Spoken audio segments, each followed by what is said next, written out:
It is one of the better episodes. It's pretty good. The whole show is really good. I'm like 5 episodes away from finishing.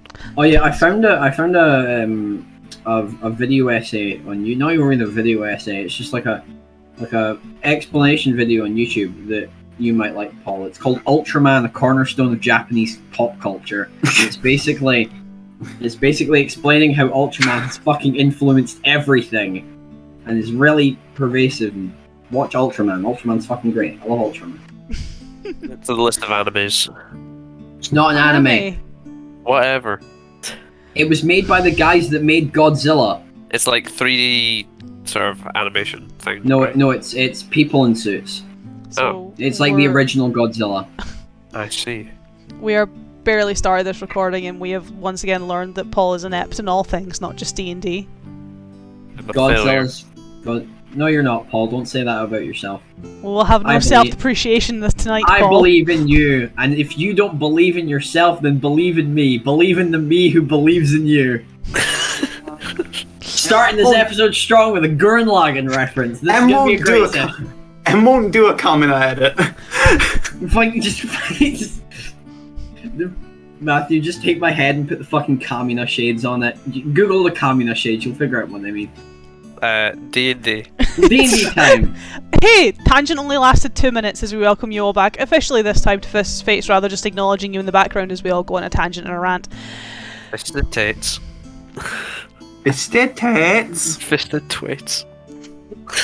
Twisted tweets. I hate you all. I want death too, don't worry. Yes.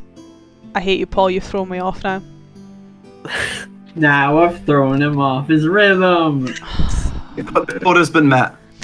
Yes, as going into a small recap, welcome you all back and telling Paul to shut up and stay quiet in the corner. Nobody puts Paul in the corner. I put Paul in the corner. He's currently the bottom left-hand side of my, or bottom right-hand side of my screen. On both screens, actually. I'm knocking it out of the park with references so far. Yes, last session. We kind of had a split session last session where the first half was very much combat, as the boys fought away the Wolves of the Blight, Geirdra's machinations that he sent after Marcusar, which he will likely be sending after again due to Paul's behaviour as of late. Yeah, I've been a naughty boy. Don't say it like that. I've been bad. I'm going to fucking hyperventilate. After the combat, the bodies were burned and the party went to go and check on Ranagash as he kind of disappeared during the combat. Though He was taking a defensive position. On God, we're gonna get you some therapy, bro. On God. Other than being a little bit shaken from the incident, he seemed alright and eventually returned to camp, where they sat down for one of the first of many good meals Wulfric cooked on their journey to Thornsgard. As the party continued their travels to the abandoned roads, where they discovered some wreckages, and exploring some of them they found some evidence of some iron dragons, or an attempt of some iron dragons to return to Drakenel. It seems that something stopped them in their tracks, leaving the bodies of 3 younger members behind who were already injured, and not leaving much else other than a note which informed the party that the iron dragons were dealing with something in Thornsgard. However, the situation seemed to have turned sour, and Lambert, the smith and now man in charge, or seemingly man in charge, has called for all the men to fall back to Drakenel and try and convince as many of the remaining citizens of Thornsgard to come back with him. That seems to be going not so great from what the party have found, but they don't know the whole extent of the situation yet. But that wasn't the only thing that was found on their roads, as that night Eidolon also found a letter of his own, though found it a little bit away from camp, where a carriage, an Arambian carriage, was left at the side of the road, its owner seemingly abandoning it and falling victim to several more of these attacks that have been happening on the roads. However, he too was able to find a letter which noted some rather disturbing things for Eidolon, where it seems like some of the not only watchmen but Dragon Guard have been sent to look for him. Slightly concerning now that the big guns are coming looking for him, and even more concerning now that the big guns have also gone missing, most likely fallen prey to the same thing that has struck everyone else. We can just blame the ghost of Roderick for this and then curse him in the afterlife. He did nothing wrong. He did a lot of things wrong. He did, yeah. He just wanted his retirement place by the beach. With a married No. woman. With married Radagash's mum.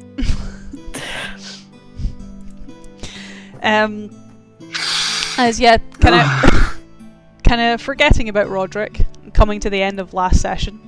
It was kind of an interesting end to last session where Ranagash had another one of his visions. He actually had an image or a vision of what looked to be Wulfric's wedding, should everything go all right. Though there were some, I guess, concerning aspects to it. For example, Sophia, his bride-to-be in the vision, was very injured. They don't really know how that maybe has occurred or is going to occur. Ranagash's visions, time-wise, don't really give us the best on that. So Wulfric kind of prepared himself for what he might see going to Thornsgard, after actually seeing the vision himself, along with Eidolon and Markasar, as the vision of the wedding actually bled into the real world, where seeing Wulfric's wedding, but also seeing the wedding guests and the festivities, the party then witnessed all of the visions slowly start to implode and then explode as they knock them back in a wall of force.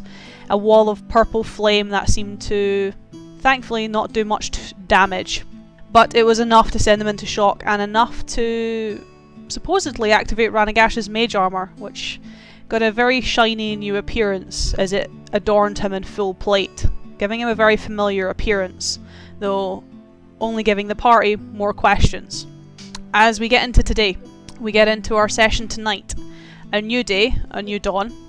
You boys, if you have your damage accumulated from last time, that is now gone. You will have taken a long rest on your last day of travel between there and now. So the 9 damage that you took at the end of last session from the vision's projected force, you guys will have healed. As kind of skipping over that day so that we're not just all on the road all the time, we bring you guys to Thornsgard. Let's go! A small village located in the northwesternly part of the world, not too far from the Gildenfell Valley and nestled just on the outskirts of the Forest of Maiar. At this point in time, we are getting into the winter and the snows have started to settle. There's perhaps only a couple of inches on the ground and, well, at least for Markasar, this is the most snow you've probably ever seen. It's cold. I'm wearing sandals. You get dustings of it in Summerhost, but nothing ever settles. Here, it started to settle. You notice the Just flurries. don't touch the yellow ones, Markasar.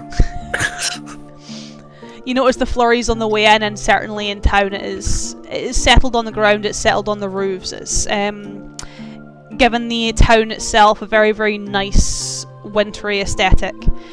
Or at least it would if the town didn't look so, I guess, desolate. I've forgotten about looking like Jack Skellington. What's this? What's this? I mean, you're that thin at this point, so you might as well. Exactly. There's white shit everywhere. As for Wulfric, you remember Thornsgard as being a small but very lively town. There's maybe only 30-40 people in the town in total, but they were always out in the streets, out always mingling, always talking. Everyone had their business like noses in everyone else's business. The town was a second home. It was Holtzall away from Holtzall. When you guys arrive into Thornsgard now, it's a completely different town. The majority of the buildings lay in darkness, some of them in a state of disrepair. Most of the gardens have been kind of left untended. A lot of the vines have started to crawl across the walls and become overgrown. There is no one on the streets.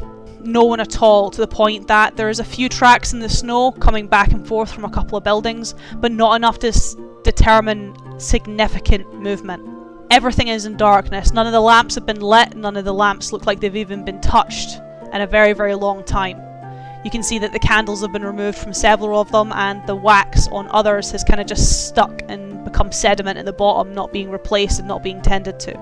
The only building upon your approach on the eastern side of the town that you can see that has any signs of life in it, from faint candles flickering in windows and some noise but not a lot coming from it, is a building on the north side of town as you're kind of coming in. This very, very large longhouse that for Wulfric, it's usually your home away from home until you started dating Sophia. It's the Wavering Longhouse, a local inn and tavern that, for your knowledge, Wulfric was run by the Oloro family. You are quite good friends with both Lunara and Amaril, or Aramil, my apologies, mostly because their young daughter was very, very fond of you. You kind of almost became kind of a surrogate godfather to the young girl. But that is the only building, at least in town, that has any signs of life in it at the moment. Wulfric, you know, knowing the layout of the town, that Sophia's shop is just down the road from here, if you would want to go and check that first. Wulfric would want to go and check that first, and he would head immediately in a direction, not lost, but looking like he's knowing where he's going, walking with purpose. He heads over to Sophia's shop. I'll stick with Wulfric, obviously, but mainly keeping my eye around the town for any sign of pre-existing damage, or if this place is literally essentially just had people plucked from it rather than anything similar to Kinrain. There's also follow Wulfric. I mean, you could just split off and run around town. Yeah, let's meet back here. There is, at least if you're looking for damage, Eidolon, there is a little bit of damage to the town. Not a lot in the grand scheme of things if you're looking on an attack. Several of the buildings are kind of in a state of disrepair where windows are broken or doors have been replaced with just slatting and wooding. But other than that, everything is intact. It just seems empty. Yeah, I'll keep control with Wulfric for now, though he knows where he wants and needs to go. As for Wulfric, you head to the Vine and the Thorn, Sophia's flower shop, on the kind of southern side of town, where I guess it's a sigh of relief when you get to the shop and in amongst the decay of everything else, the flowers outside are still in bloom. Everything still looks as trimmed and as neat as it was. You can see that, at least for a lot of you, it's quite surprising. Even under the inches of snow, there are still flowers in the flower box. There are still fruits blooming from berry bushes. Everything seems to be as it was, almost in a summer's day. The only thing that sets you off is the thin layer of snow that coats everything. The little shop, you can see, has light spilling out of its windows, and even on the inside you can see more flowers and plants adorn this place. The only thing that I guess strikes you a bit odd with the windows being, you know, lit up and clearly someone being in the shop, the little hand-painted sign that hangs on her door that looks like it's not been touched in a while is spun around so that it says closed. Wulfric kind of pauses, takes a deep breath, and he reaches for the door and he opens it.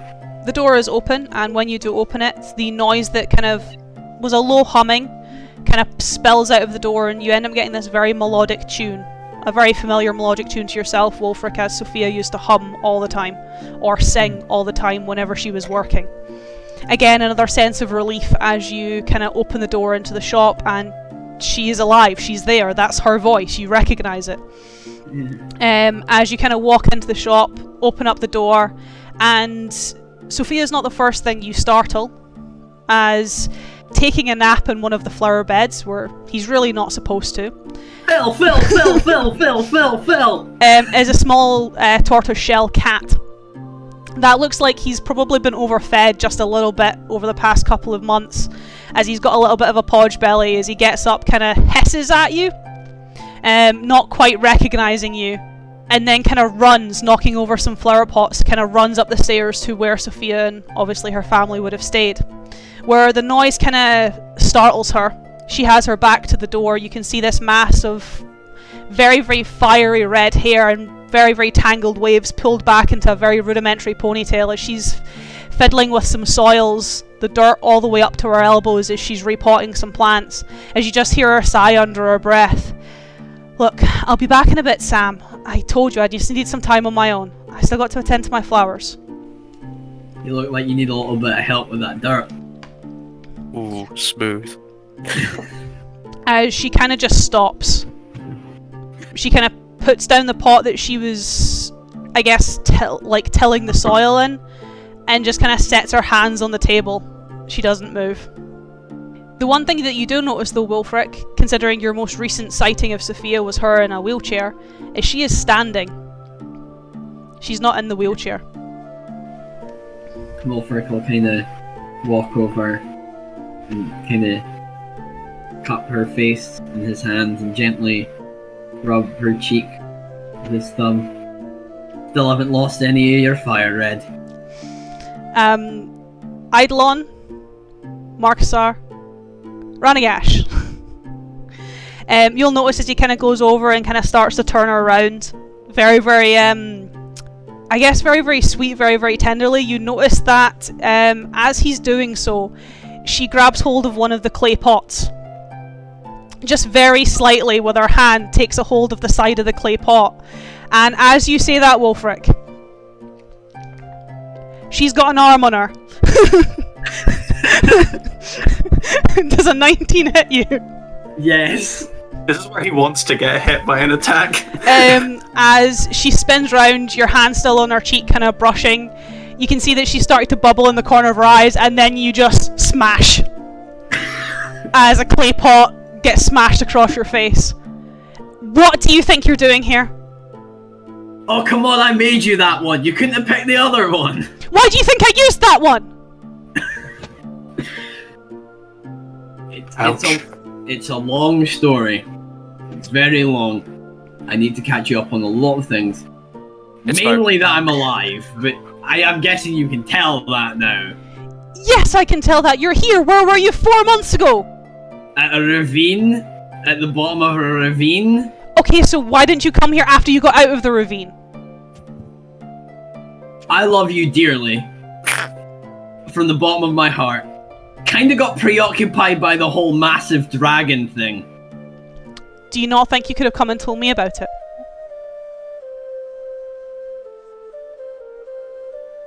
I didn't want to drag you into any more of my shit. You've dealt with enough.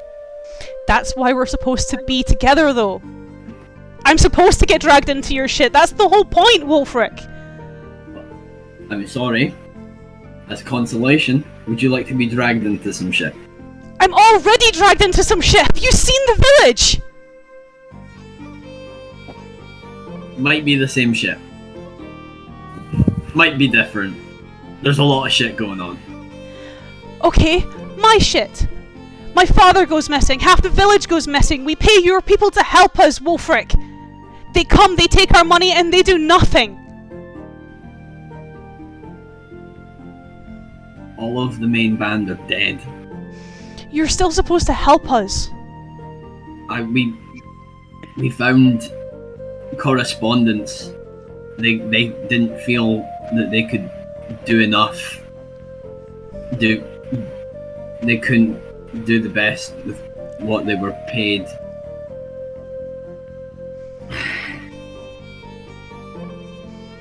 Do you know what's been happening? Where did you last see your dad? 3 months ago. He went into the woods after Lambert said that you couldn't help us anymore. All attacked of a raging bull. We know who's behind this. I really don't care. I have been on my own now for 3 months, looking after whoever is left, watching everyone else disappear or leave. I hear nothing from you. No one knows what happened to you, or the rest of them. No one can find Otto, no one can find Wilhelm, everyone thinks you're dead. I went to Holtzalt for your funeral. Did you not? I sent a letter. With flowers. That was the first time I've heard from you in 3.5 months. It was the most direct courier that I could get. If they had something live with it, they knew they'd send it quickly. 3.5 months, Wulfric. I've waited for you for 3.5 months. I've mourned for you for 3.5 months. If my father was here, he'd be chasing you out with a trowel. Look, This isn't out of game pause. I have no clue what the fuck to say. I have no clue what the fuck to say. Very valid. Oh my god. I mean, you can't blame her. I can't, and I don't know what to say. Gem was about to say something. Alright, you go ahead now.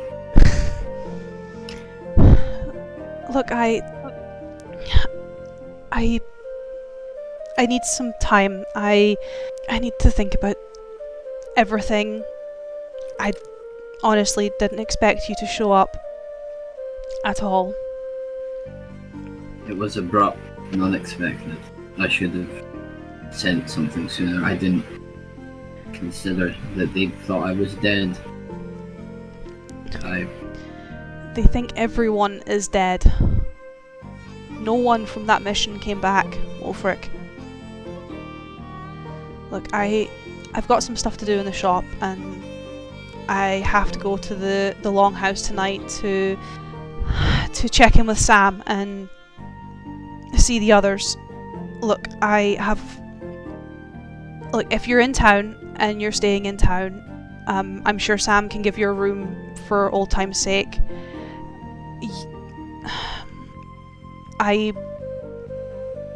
Look, we can talk about this tomorrow, okay? I need to think some stuff over.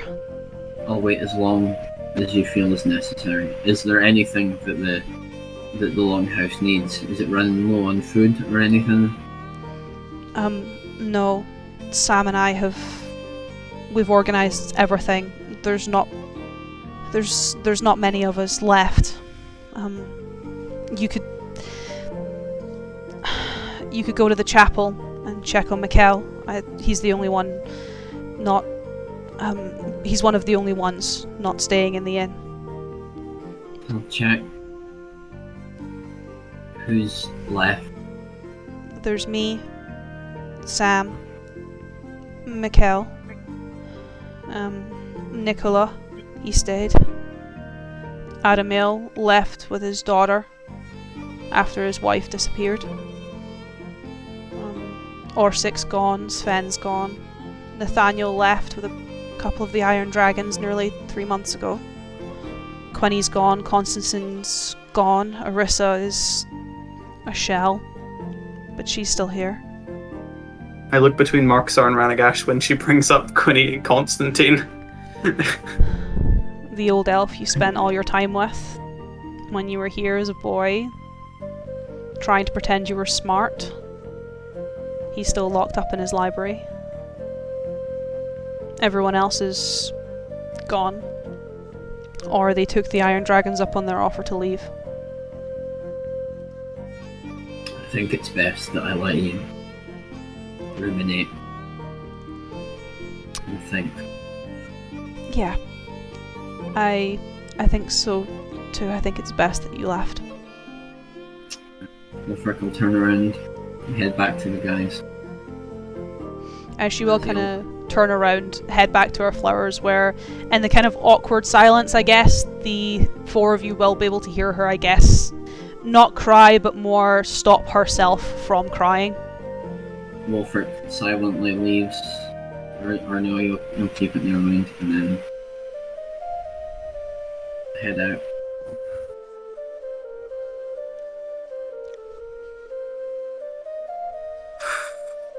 How you doing there, Ewan? How you doing, Chief? Feeling like shit. Lift your head, King, you'll drop your crown. I don't think he wants the crown right now. French baker. French baker. French baker. More just after Wulfric takes a step out. Well, where are you wanting to go next? Well, we know Phil's being fed. Let's go check on Arissa. Listen, there's something I want to pick up whilst I'm here. Partially related to what I need to do for Kinrain. So, go do what you feel is necessary. it's just a purchase. That's all. Right. I'll meet you in the square. Alright. I've never had to make a gesture like this before to Ranagash of all people, but it's more just gesture at Ranagash, just points his head towards Wulfric, more just like the make sure he's okay. Give like a slow. Wulfric will head to Aris's house. What do you do, Craig? Well, the best way to make dyes in old times is flowers, and I need to make sure they know that whatever command I send is valid. I want to pick some more up for different purposes, but it's mainly for the dye. As hearing that, you're welcome to do Wulfric's bit first, but No, you're at the flower shop. I'll do yours first, and then we'll jump around the corner and meet you guys back in the square. cool. I'm Venmoing you for my fucking therapy. He deserves it at this point. As I'll steel myself a bit and head back in the door that Wulfric opened. As the kind of door opens again, you just hear her, like, almost sigh under her breath, kind of sniffing. I said I would talk to you tomorrow. Just here to make a purchase. What?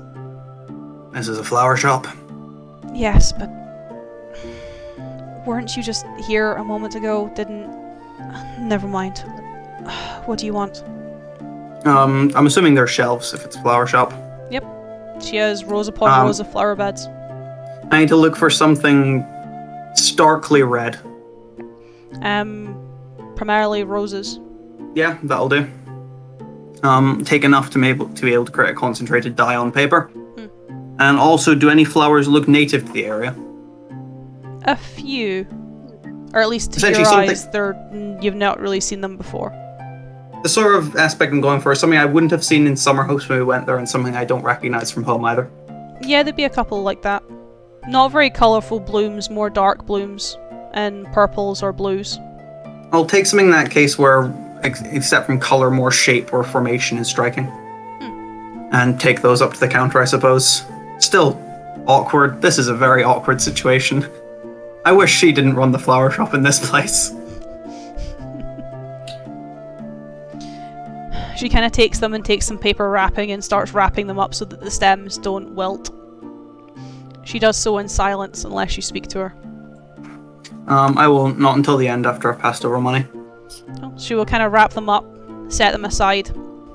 It's only 2 copper. Yeah, I did get some from Tar of the Unfortunate Sons. I'll place down a platinum piece. This isn't going to get Wulfric his favour back. I'm not asking for Wulfric's favor. Your town is destroyed. I don't work for him. Then you're the first to care. Thank you. Add a little more size, puts his head in his hands. Don't thank me. If it was up to me, we wouldn't be here. Then why are you here? You're all he's talked about for the past 4 months. He has a funny way of showing he cares. True, you could consider him selfish, self-centered to a degree, very forward in his goals. But the reason he's selfish is it's for everything he cares about. And none of that is himself. It's always for someone else. The reason he'll have gone to hunt that dragon will have been because he lost his friends. I know why he did it. I just wish he would grow up and didn't. Then I'm making sure you remember why he's here now. He could still be hunting it right now, and yet he's here instead. Not asking you to forgive him. You don't know me, I just walked into your shop and gave you money for flowers. You know him. Then I have one thing to ask you. What? Did he come here just to see me? Or did he come here because his dragon's also here? He didn't come here just to see you. He came here to make sure everybody who is here that he cares about is still alive. That's not answering my question. It's what you asked. No, I asked, is it for me? Or is it because the dragon is here? The people in this town aren't dragons. Eidolon gives a slight chuckle before putting his hand in his head again. Listen, I've already lamented that I don't know him. Not as well as you would. So if I told you that the dragon is likely nearby, why do you think he's here? I can give you something for that headache. And she kind of smiles. It's called separation from him for a good 4 months more. I can give you something a bit more immediate. Meaning? I just have some herbal remedies. They were my mother's. They can, I guess, take the edge off of it. Unless it can knock out a mammoth, it's no good. You're not looking for something for a sleeping draft, though. You're looking for something for a headache. There's a difference. And you see, when you've got a headache that sticks with you for this long, you need something that'll put your brain to sleep. Thanks for the offer. Then As he maybe pick stay up with the flowers. Wulfric for a few more months then. I've died. This is very sweet. Maybe he'll knock me dead, and that'll get my brain sleeping. If you asked nicely, he probably would. Have a nice day. And she kind of just comes round the other side of the counter and starts pottering around. You can see that the cat that ran away has kind of come back downstairs and is now circling her legs, though is very cautious of you. I'd give the cat a side eye and leave the building. Side-eye cat. Side-eye the cat. Eidolon is if a cat was a person. I wanted to have a fault in that. I don't really. Yeah, I'll take my leave and wait in this sort of plaza bit, as I know Ewan's checking on someone important.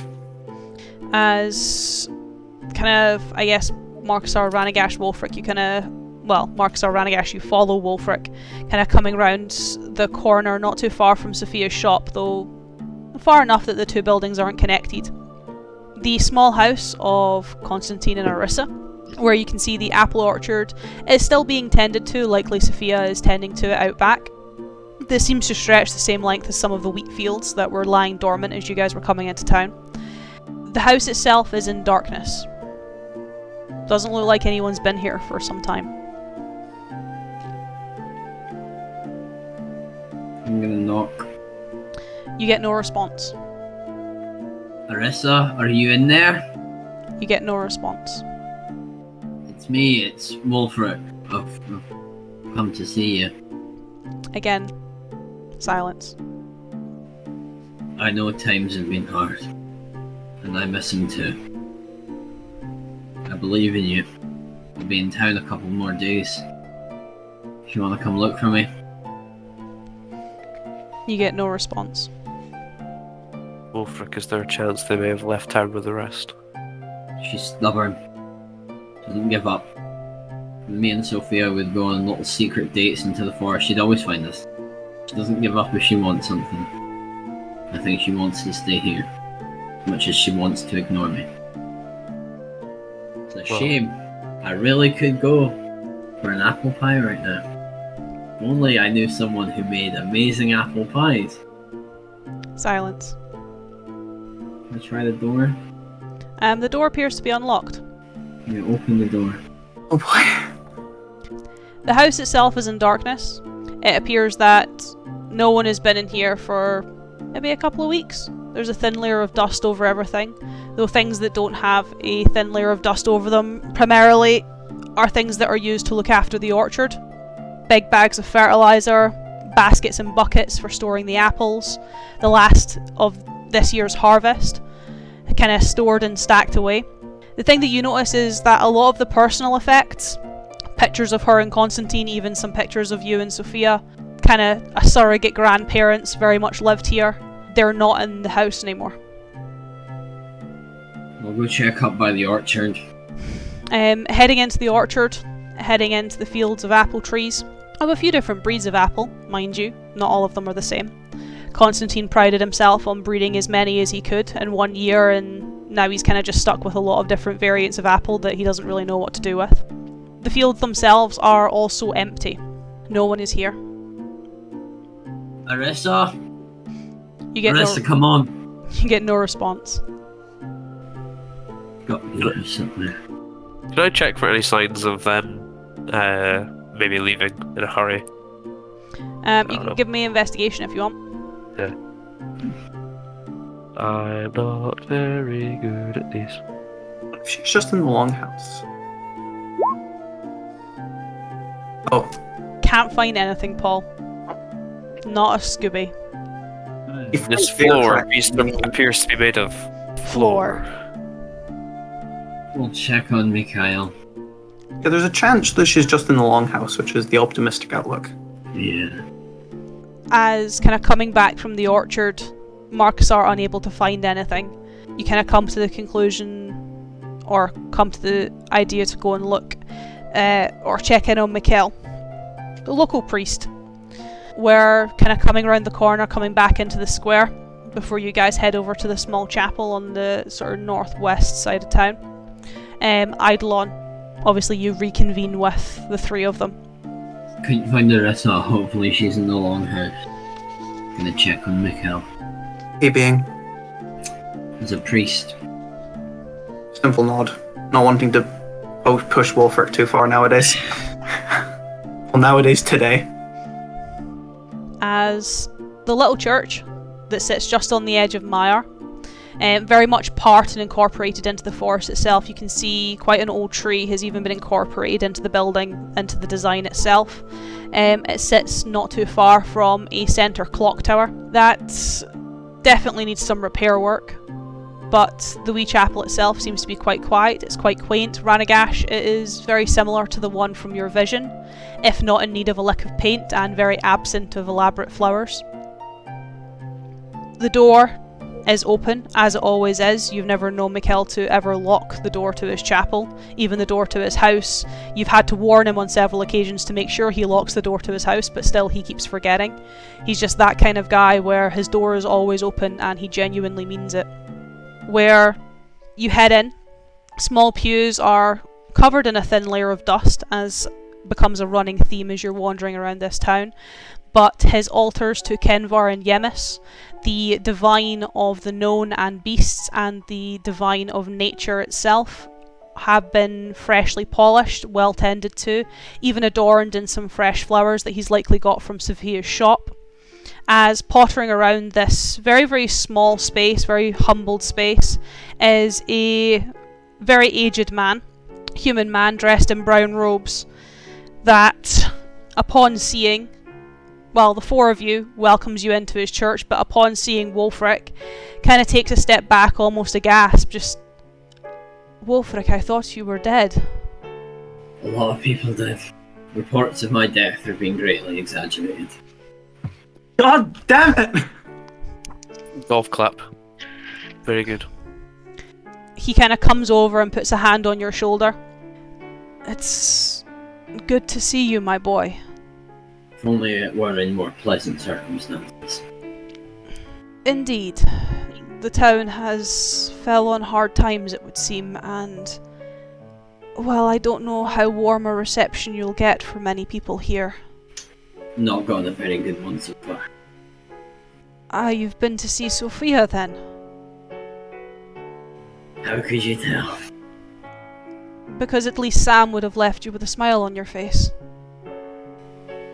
I've been looking for something for a while, but that's not of any importance right now. What's important is that I helped my home away from this place. Is as important to me as Holzall. It pains me to see it like this. I need to do what I can. Well, I don't know how good you are at miracles, my boy. You never were the religious type. Times do change. He kind of looks around at your companions. Indeed they do.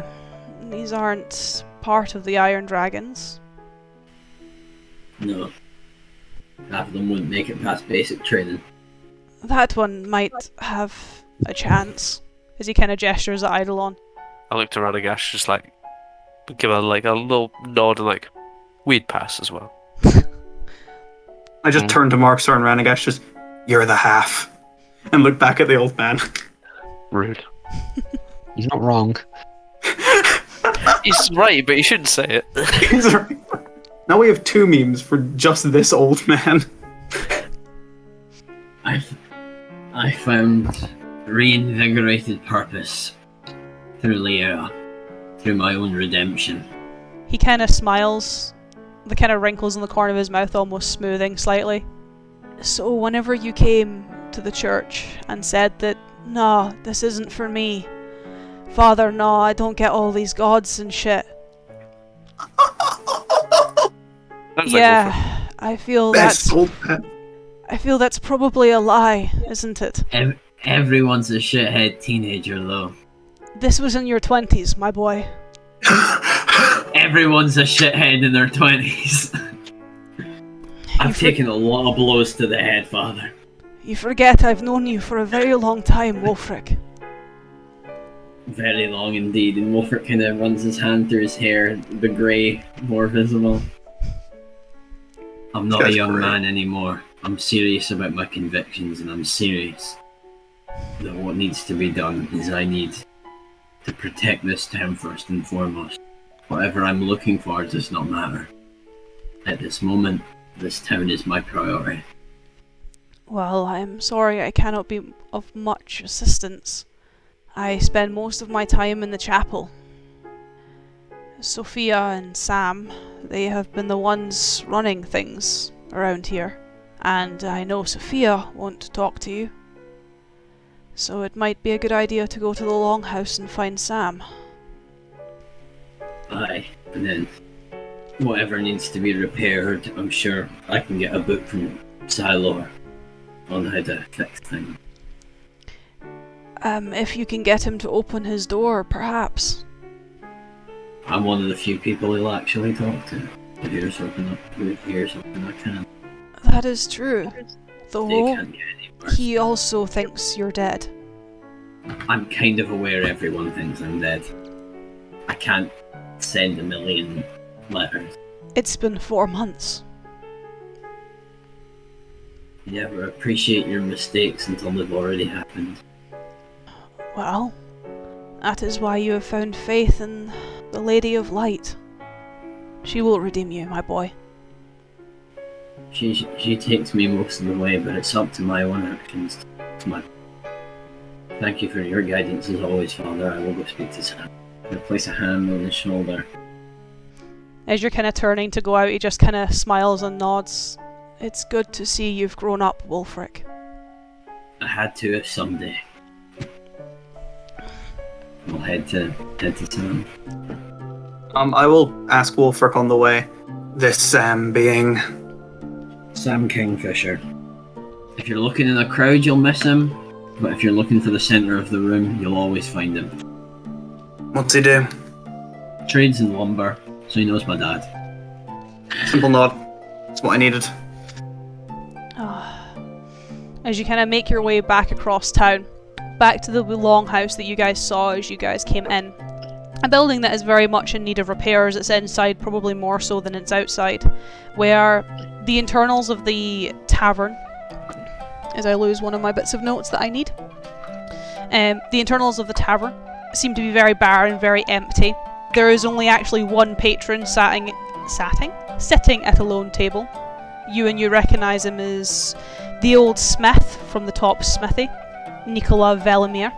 He is a relatively sour old man, always has been, but you know, he takes pride in his work as he's kind of sitting nursing a beer. He looks very much down in the dirt.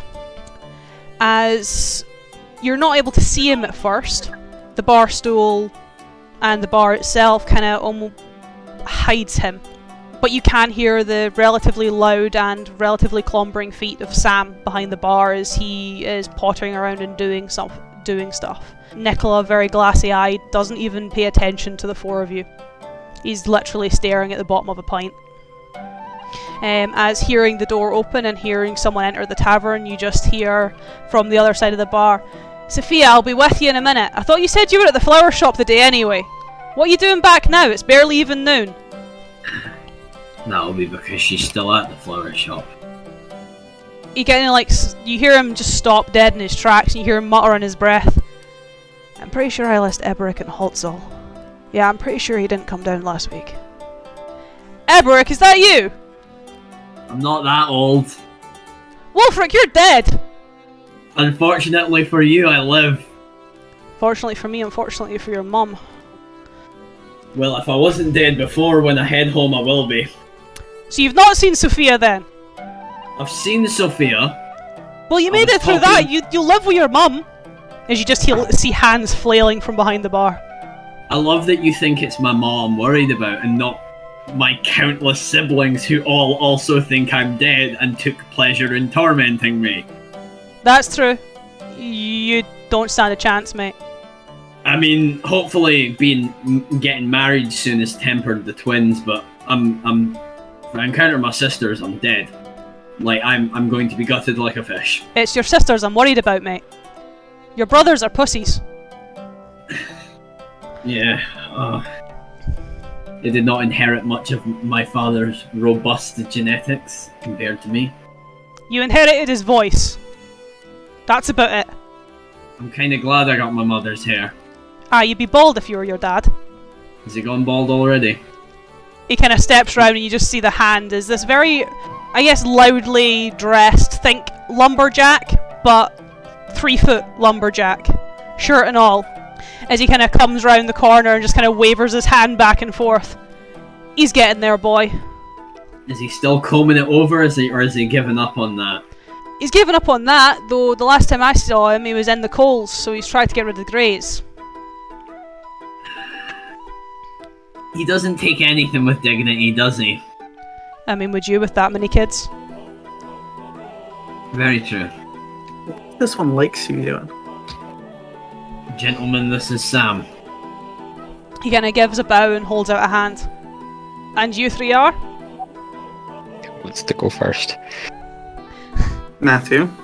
Oh, okay, fine. You are charisma. Just like Be not take the charisma. hand, but just not take the hand, but I'll just sort of hold it away and just Ranagash. Not use the full title. Not today. Father Marcus R. Wild. Religious man? Not worth any merit.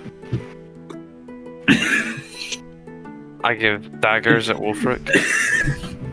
Return to Sam of the Old Faith.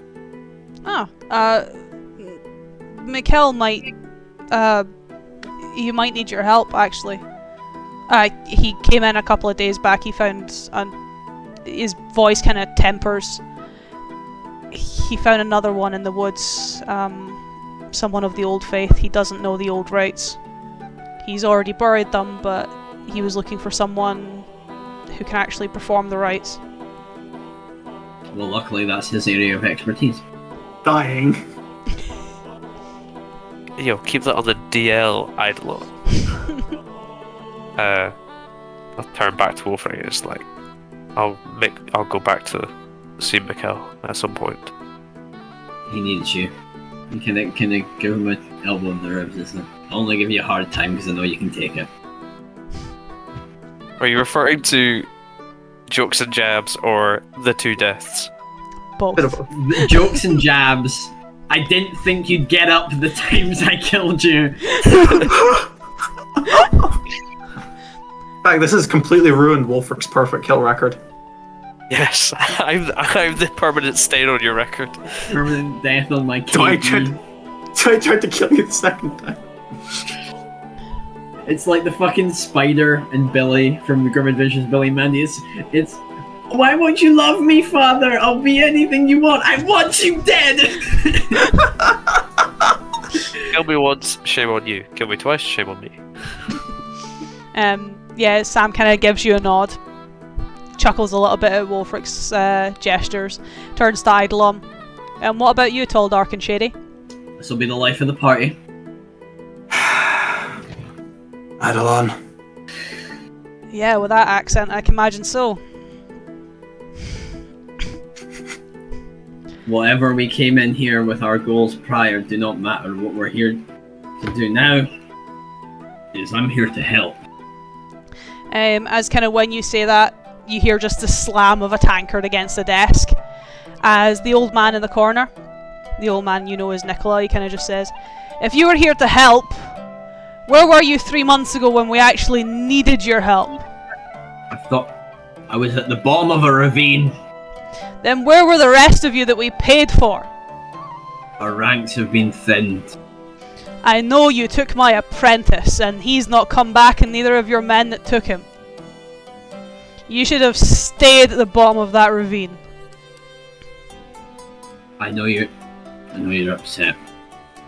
Upset doesn't even begin to cut it at this point. I've lost my job. I've lost my forge. I've lost half the town. My tankard's empty. As Sam just kind of turns around and looks at him. Nicola, look, we've already told you can't have any more. We're running dry and we need it for everyone else. And you can't have the reserves. We need them for Arissa. She can't have the stronger stuff. You know that she needs to take it with Sophia's. Yes, with Sophia's herbal remedy. I've heard it 1,000 times. Just get me another drink, man. And you, as he kind of like points at you, but then because he's slightly sloshed, it ends up pointing at like Ranagash and Marcusar and kind of wavering between the two of them. You need to get out of here as soon as possible. You and your people have ruined everything. Everyone in this town might as well be dead at this point. I do what I do for both the dead and those who are still alive. And what about those who are in between? I hold nothing but love for this place. Regardless of your opinion of me and your opinion of my people, that will not push me away. I may have not been born here, but Thornsgard is also my home. I want to see it restored. I want to see the vigour brought back. He kind of just waves you off. Kind of stares at the bottom of his glass again. Kind of sloshes it round. You can't hear any liquid in it. He kind of downs it back as if there were liquid in it, and kind of just stares off, muttering under his breath, almost from the parts that you can make out, from the parts that you can hear, just kind of fucking and cursing you. As Sam kind of just scratches the back of his head, kind of chuckles but very awkwardly. I'm sorry, he's not been sober in about a month. Sophia has tried, but we can't really get him off of much. I'm not gonna lie, Wulfric, I'm happy you're here. It's nice to see that you're, not dead. But I don't really know what you can do. Half the town's gone missing for a start. Half the town's in Drakenel for another start, and those who are left are either gestures at Nicola like that, or just kind of retreating. Where's Arissa? She's upstairs. We got her to move into one of the rooms in the longhouse. It wasn't doing her any good staying in the orchard. She got pretty bad after Constantine left. Sophia thought it would be better if she was here, so that, as you can see, I'm kind of running the joint since Amaril went to Drakenel with Mela, but she thought it would be better if she were here, so that we could keep an eye on her, so that she wasn't surrounding herself with memories that were killing her. I had to bury him. He kind of looks at you confused. Who? I found Constantine. Where? A couple of time back. He wasn't in good condition. Something had happened to him. That perhaps complicates things. See, we were hoping that the people who have gone missing are alive. I've only encountered two. It's highly lucky, so very well the rest of them could be alive. You kind of see his eyes almost widen as he kind of trembles a little bit. Was it Orsic? It was Quinny. That doesn't make me feel better. I thought that would make me feel better. I'm brave with all I've got left. The rest of them are still out there. I can only hope. Edelon cannot physically hide the disdain on his face listening to this. Never more than now have I felt like a failure. But I have to fix my failures. Well, I can give the four of you a room if you want. It's not like we've got much other guests. I'll keep you guys in town for a little while. I'll be honest, in terms of work around town, there isn't much to do. And I wouldn't even know where to start in terms of where to go. Wulfric, you've always been a good friend, and your dad even more so. We have... He kind of lowers his voice. We have nothing else to give the town. We have nothing else to give Drakenel. But we can't go wandering into Maiar to look for friends and family. I'm a lumberjack. Sophia's a florist. Nicola's a drunken disaster. Solor won't leave his library, Arissa's a hollow shell, and Mikkel is... Mikkel. Look, I will give you board, I can give you beds. Maybe you could go and try and knock on the old fool's door and see if that aged scholar has figured anything out yet. But I'm not saying it's going to win Sophia's heart back, but you could just find out where people have gone, what's happened to them. We know nothing. It's just like they get up and walk away. We'll do the best we can. I want nothing but what's best for this town. Do you think we should rest first, Wulfric? Yes, if we push ourselves to exhaustion, it's not going to go very well. You have this scholar, both the old man in the church and now gestures at the lumberjack I've mentioned. Do you want to get that in the morning, or? Yeah, we'll talk to him tomorrow. But first of all, how are you doing food and supply-wise? Well, there's only 6 of us left in town. 6. She's been looking after the orchard and she's been tending to the plants in her shop, so we've got enough in terms of that. You know what she's like, she can bring a plant back from death. Marcusar's ears perk up. Plant back from death. Right. The one before because it's still noon. Well, I'll help around here as best I can. I'll help you move stuff, I'll help you do things. Around about evening time, I have the ability. What we're gonna do. Do you remember my Nan stew recipe that my dad gave you? I think I've still got it in the shop. Orsik kept it with a few other recipes your mum gave him. I've got the ability to... I've learned a little bit of magic recently, and I have the ability to produce enough supplies that could produce stew that could feed everyone.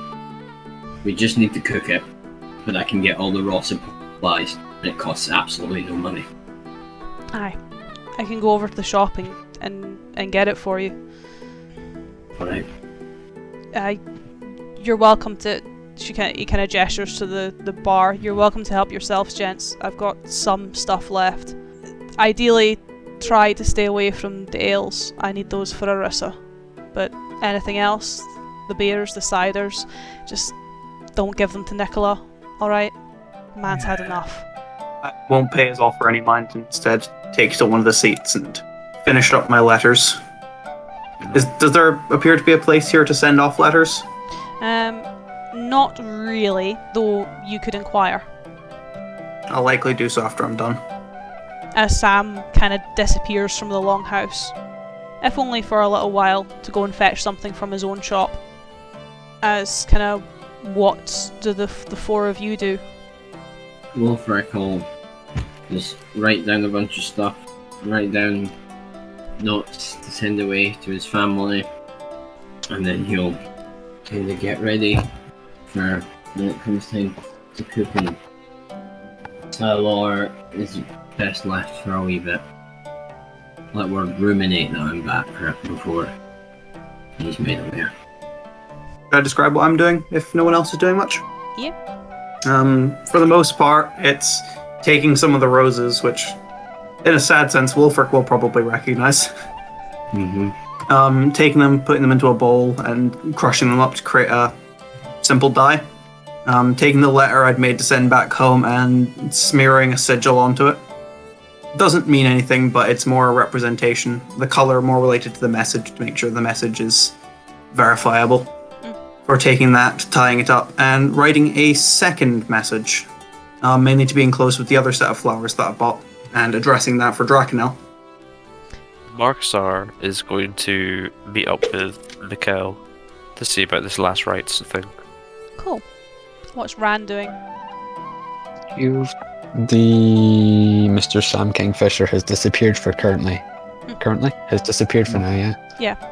He will sit for a while and wait for him to come back, and in the meantime he will sit and stew, because even though your actions destroyed this town or whatever, the drunk guy said even though it wasn't directed at him, it still hit a little close to home. On the topic of hitting close to home, if Ranagash is sitting down, Oh no, oh no. I And would one day, turn. can I? As I'm probably writing, probably the second message, because that one's going to take me a bit longer. Have you finished your letter for sending back to Kinrain? Yeah. No. And it. I'd take it, look at it. Ranagash, I can't read this. It's fine, you don't need to. Madeline just blinks. So why did you give it to me? Are you not sending it somewhere? I thought you were sending... There's been a miscommunication here. A very big There's had a one. lot going on at the moment. What does it say, Ranagash? This was the one to the townspeople, right? To get them to evacuate. Yeah. Just to confirm I'm remembering the right thing, it would basically just be to the effects of, if you can, make your way to the encampment, the diseased have to be, cleanup is coming, don't be collateral. But obviously not quite as blunt as that. Yeah. I mean, if you're sending it to your mum, you could be as blunt as that. I mean, no, but I feel like there's an acceptable level of bluntness. I don't want to just say you can leave or die. Yeah. You don't really want a message of cake or death. Mm-hmm. I'd give Ranagash a nod and pass the incomprehensible letter back to him. Now you know how I feel when I get a letter written in common. I can understand his pain. Is Wulfric still here in the tavern? Yeah, I'd look up at him. How are you holding up? not well. This is tough. First things first, though. People are alive, and there's people back in Draknell instead. That's the silver lining. Now we just... Opinions of you aside, they're alive. Yes, that's good. I won't care if they hate me as long as they're alive. Better than them loving me and being dead. Yeah, Eidolon gives you a nod for that. It's as simple as that. As I'll finish up what I'm writing for Draknell. As Marksar, you head back to the small chapel on the edge of town. The old priest that was very friendly with Wulfric is kind of pottering around still, though you can see that he's readjusting some of the almost looks like holly wreaths intertwined with more summery flowers around one of the emblems to one of the gods. Nothing that you really care for, as they're dedicated to the new faith rather than the old, though it's nice to see how delicately he handles nature. The gentleman definitely has an appreciation of such things. As he kind of comes in and just goes, "Ah, the elf with Wulfric. What can I do for you?" We weren't properly introduced. I am Father Marksar Wild of the Old Faith, of the Green Hand of the Old Faith. I was informed by Sam Kingfisher that you buried someone here who was of the Old Faith. You're of the Old Faith. I've said it about 3 times now, yes. I didn't say that. Yes, correct. I lead the Green Hand of the Old Faith based out of Hilden. He kind of stops for a moment. You see him kind of twitch very nervously as he kind of looks at you. I don't have anyone to bury. I was informed that you may have already buried them. It is a lie I regret. Then what was Sam on about? Why would he send me to you? What kind of game are you trying to play here, Mikkel? You are marked, are you not? Bit of panic.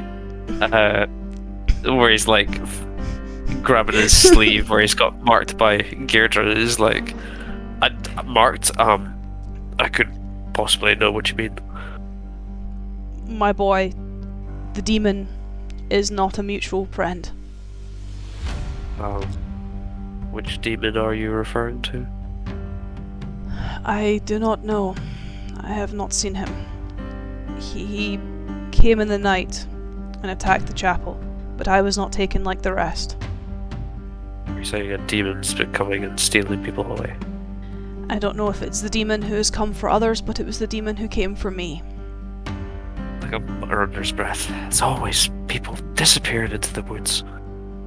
If I had a nickel for every time we visited a town and the townspeople are disappearing into the woods, I'd have Like 6 a nickels lot at this point. like 6 nickels, like almost a whole dollar. A whole dollar? A whole dollar. Ah. What can you tell me about this demon? Nothing other than he left me with a brand and a message. May I see the brand? What was the message? He kind of lifts up the hem of his robe and kind of shows you along his kind of more the back of his calf and then up to his knee, kind of coiling around his ankle. The brand that is on your arm is on his leg. Seeing that, yeah, I lift my arm, I lift my sleeve to show that I've got the brand.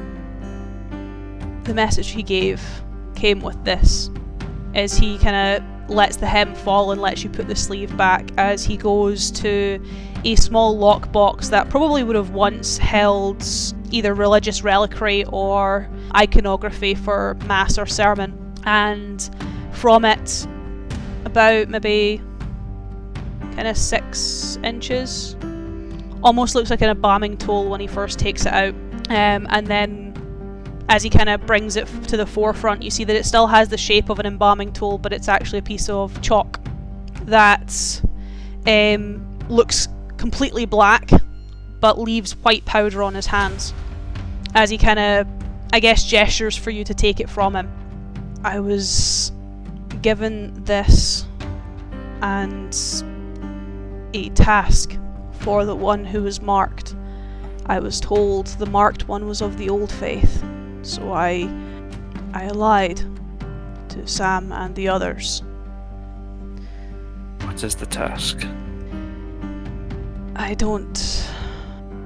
wish to make this clear. I don't know what it means. But I remember the words, as whatever that thing was. It is tasked, it's marked, with summoning the shade, with a symbol called Vafine, before first light, when it arrives, to take the rose and leave nothing but the thorns behind.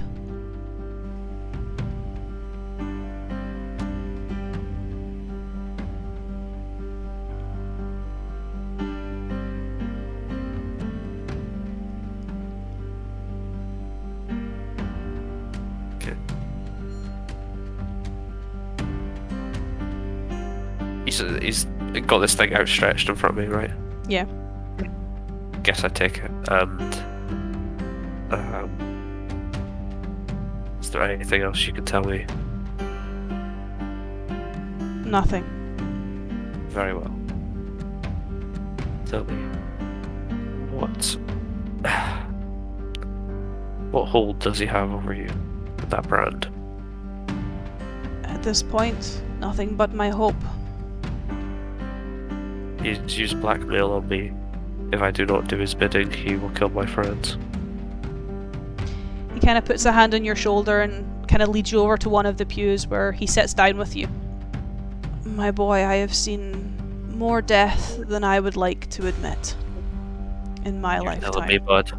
You're telling me, bud. You are one of the faith. Death is an occupational hazard.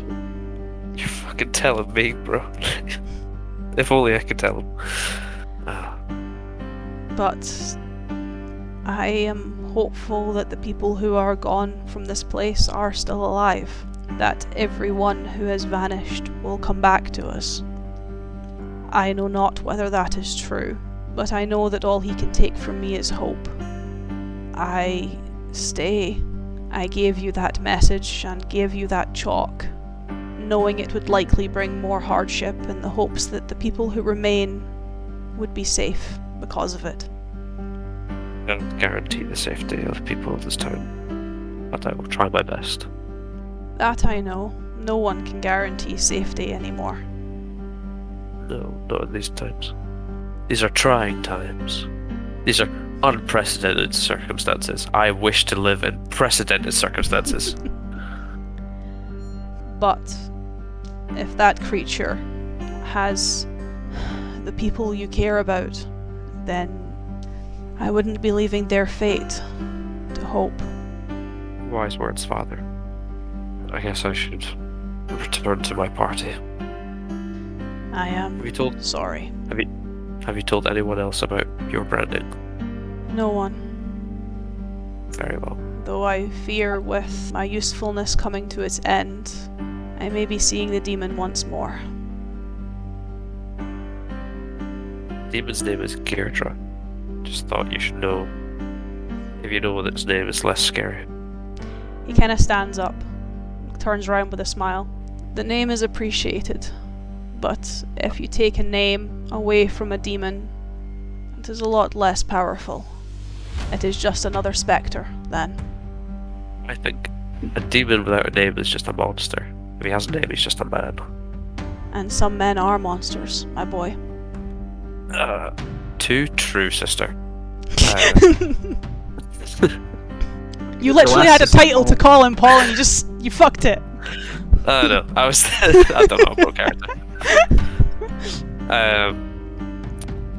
I'll return to my party. We're staying at it's called the Long Cabin, yeah? The Wavering Longhouse. Yeah, the Wavering Longhouse, sorry. We're well, the Longhouse, you'll find us there if you need us. Perhaps. It would be good to see Wulfric again before my time comes to its end. Is there any sort of altar here to the Old Faith? Nope. Though the two gods that at least this place is dedicated to do seem to be very much on the nature side. Maybe I'll just take a passing sort of, maybe not like I wouldn't go into full prayer, but just kind of like okay, you guys are chill. You're the ones I like. Yeah, these guys get, they're a little confused, but they're on the right path. they got a good spirit. Actually, Paul, I think that's you. Shut up. And then I returned to the Longhouse. And what was the actual wording of the task? I didn't catch all of it. Cool. Just send it to me or.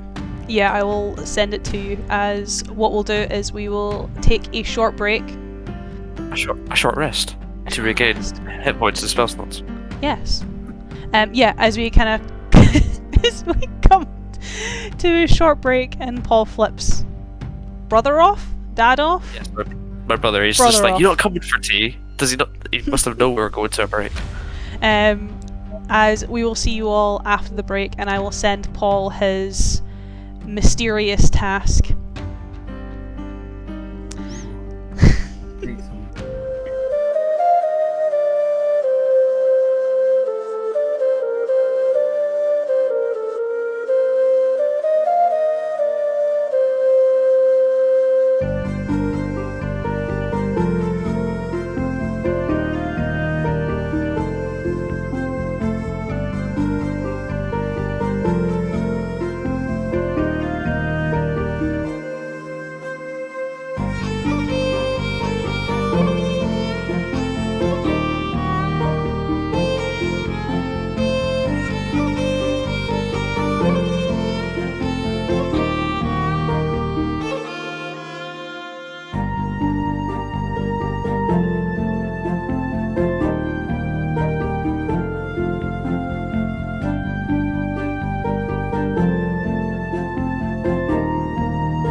cut away from the break screen, cut back to this. Welcome you all back, and Hmm. welcome back to Yoon's drama session.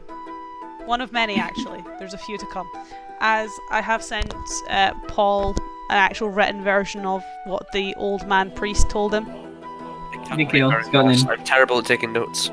I mean, that's why we have the sessions uploaded, so you can go back and watch them, and, you know... I need to tell this almost immediately. Yeah, you kind of do. Yo, Eidolon, quick sidebar. I've got some fucked up shit about to tell you. Yo, what's up, G? What's up, my G? Oh, nothing. Like you cut G. As before Markasar comes back into the Wavering Longhouse, before he comes back into the inn, Sam comes in first.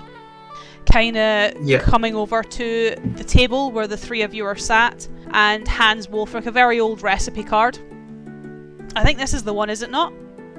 Let me have a look. Is it the right one? It is, yes. Right. Well, this will be it. I can get working. Or we can get working. Aye, I'm still not trusting you in a kitchen. I've improved. You can ask these lot. I've improved. Yeah, but you've not got Sophia helping you. So what happens when something gets set on fire? You ask them. I'm capable. He kind of looks at Ranagash and Eidolon with hands like, Yes, he can cook. no, I know he can cook, but does he stop burning stuff down? Are you cooking over a campfire? No, he'll be using the stove. And I cannot vouch for anything. Then yes, I'm helping you. Alright. Sam, was it? He kind of turns round. Yeah, what can I do for you? Do you know where we can send letters? I've got a couple of pigeons that haven't been scared shitless yet. Number being? I think I've got maybe 4 or 5. Wulfric will put his letter down in the pile that needs to be sent away. That's 4 letters. Where are they all going to? I gesture for Wulfric to say first. Hulsall, my folks' place. The birds will know it like the back of their wing. I have still got a couple who used to send letters to your dad, so I can make sure one of those birds gets it, and at least that way I know it's not going to get, lost when it flies over the mountains in the middle of winter. Then I gesture for Ranagash. Rain. That's not too far. Easy enough to get to. And yourself? I'd firstly look at Wulfric. Do you know if there's a commonly used tavern in Drakenel? What is the most commonly used? Would I know? You would know, but I've not thought of it, so wing it, Ewan. The horned flagon. Firstly, I'd take the one, attach the additional flowers that I bought and didn't crush. That one for there in Drakenel. Aye, and the other one then, Mr. In Charge? Then rather hesitantly passed the last over. I just need to be direct with this. To the bulwark on Aramba. Who? That's... Send it to Aramba. Where? I told you. Aye, but I need like an actual place that I can send the bird. I look at Wulfric. More for help. It's up north. Big massive wall. I know where Thansari is. Is there a tavern there? Yeah, there's a couple. Send it to one of those with ongoing instructions as I've given to you there. Alright. That I can do. As he kind of takes the 4 letters and kind of shuffles through them. Now, I can't promise you gents that they'll actually get there. These are carrier pigeons after all, they're like, normal birds. Nothing wrong with that. No, I just have to give the forewarning. I've had a couple of complaints occasionally when, a bird gets eaten by a wolf or a hawk or a eagle or a bear or a hunter, and then all of a sudden the letter doesn't get delivered. And Has he finished sending them off? he will kind of collect them, and then he needs to go and get the birds to actually send them off. Cool. I'll wait for him to do that before saying what I need to say. Is it to him or elsewhere? Just to the Sam man. After he's sent off the birds. He will kind of disappear, obviously get the birds ready, gets them sent off, and then kind of come back downstairs, obviously to collect Wulfric to go and get, obviously, ready, and start cooking in the kitchen. As he kind of comes back down. Just so you're aware, if the one that is sent to Stansari doesn't arrive, it's very likely that someone will be here to see you. Why? I make a hesitant side glance towards Wulfric, and partially towards Ranagesh. The simple hope is that doesn't happen. It's not... Your friend's not great at answers, is he, Wulfric? Nah. Unfortunately not. You know, it makes a lot easier on someone when they're like, you know, why? And you're like, well, it's because of this. You know, it's how you have a normal conversation with someone. I don't think Eidolon's ever had a normal conversation. You don't say. Fancy accent, fancy suit that looks like it needs a lot of work. Can't hold a conversation. Must have been a joy on the road. He knows his stuff. I trust him with my life. Well, can't really say much there. You were definitely one of the better looking few in the Iron Dragons. They definitely didn't know how to look after themselves, and, well, they knew how to handle themselves, which is a completely different matter. So, that I can take your word on.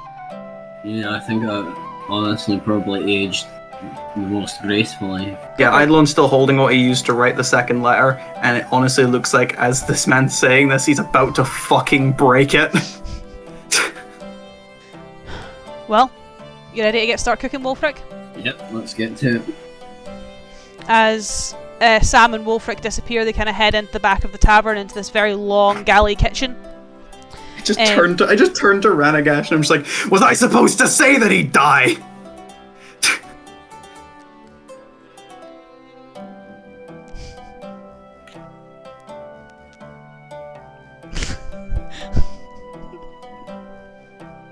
I don't have answers.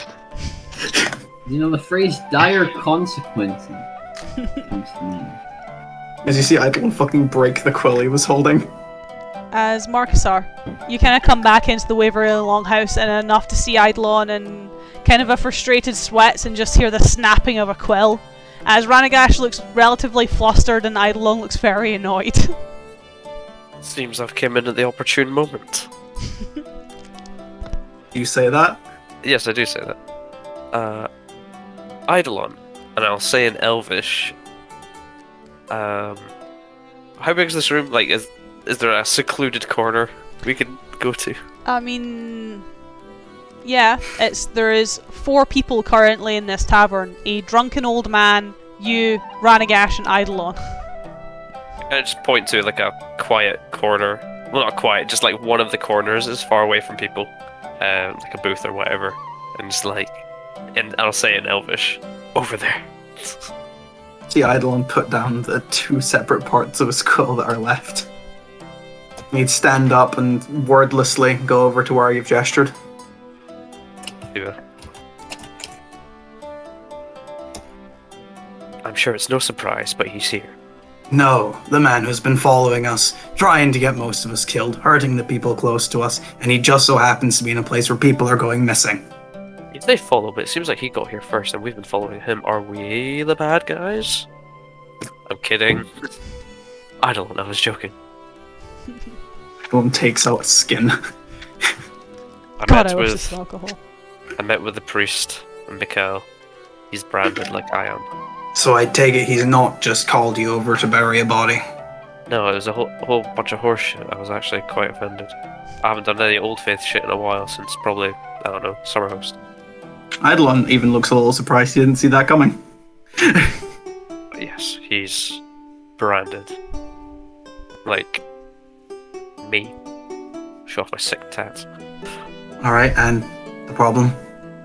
He, Kirdra, has been stealing people away in the night. No surprise. But he gave the priest an embalming tool and some chalk with I've written it down. With the task of summoning the shade with the symbol of Vafin. I can't read my own handwriting sometimes. Before first light. Marksard said that he can't read his own handwriting. Before first light. When it arrives, to take the rose and leave nothing but the thorns behind. And you take that to mean? He wants me to draw the symbol on Sophia's shop, and she'll be taken away. Eidolon more just reclines in his chair and sort of just slumps back slightly. And one of your people will die if you don't. Probably.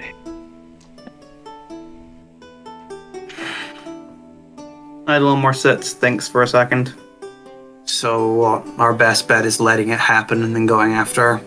Though something tells me that's exactly what he wants to happen. Yes. Probably surmise that we'll try to stop him. Play into his hands. No, if he thought that we'd try and stop him, then he wouldn't have given such a specific of a command. It is very specific, oddly specific. He never gives yes. me...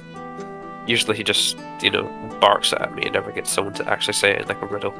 It's not a riddle. What he's told you is we can't stop the beast. You can't draw the symbol on a different building. If we kill it whilst it's there, she won't be taken. Yeah. If you don't just let it happen, then he'll kill someone else. So it falls to you. Are you going to potentially let one of the only people who's caring for this town die? Or worse? Or worse. Or Worse things than death. are you going to let one of your commune die? Why do either of them have to die? Because if it was that easy, I wouldn't be here. Priest doesn't believe that they're dying, they're just disappearing, so maybe she'll just be taken away. And Eidolon, and it's something Ranagash will be able to hear, actually starts laughing. I'm just trying to think positively here. Yeah, well, you've been branded by him. Stop being a child. I'm a young elf. I will actually look like a child. I can't think of why he specifically wants her out of the picture. Same way you wanted Frida out of the picture. Yes, but in some way Frida seemed useful. She was ties to Ranagash, which means she might have been prophetic in the same way. But I feel like he's just going after the ones closest to us to hurt us. No, he didn't go after Frida to hurt Ranagash. He already had intents after her. Just Ranagash made that happen faster than, well, he was planning to. I can't think of why he wants to go after Sophia, which is new. You saw the same vision outside of Thornsgard as we did.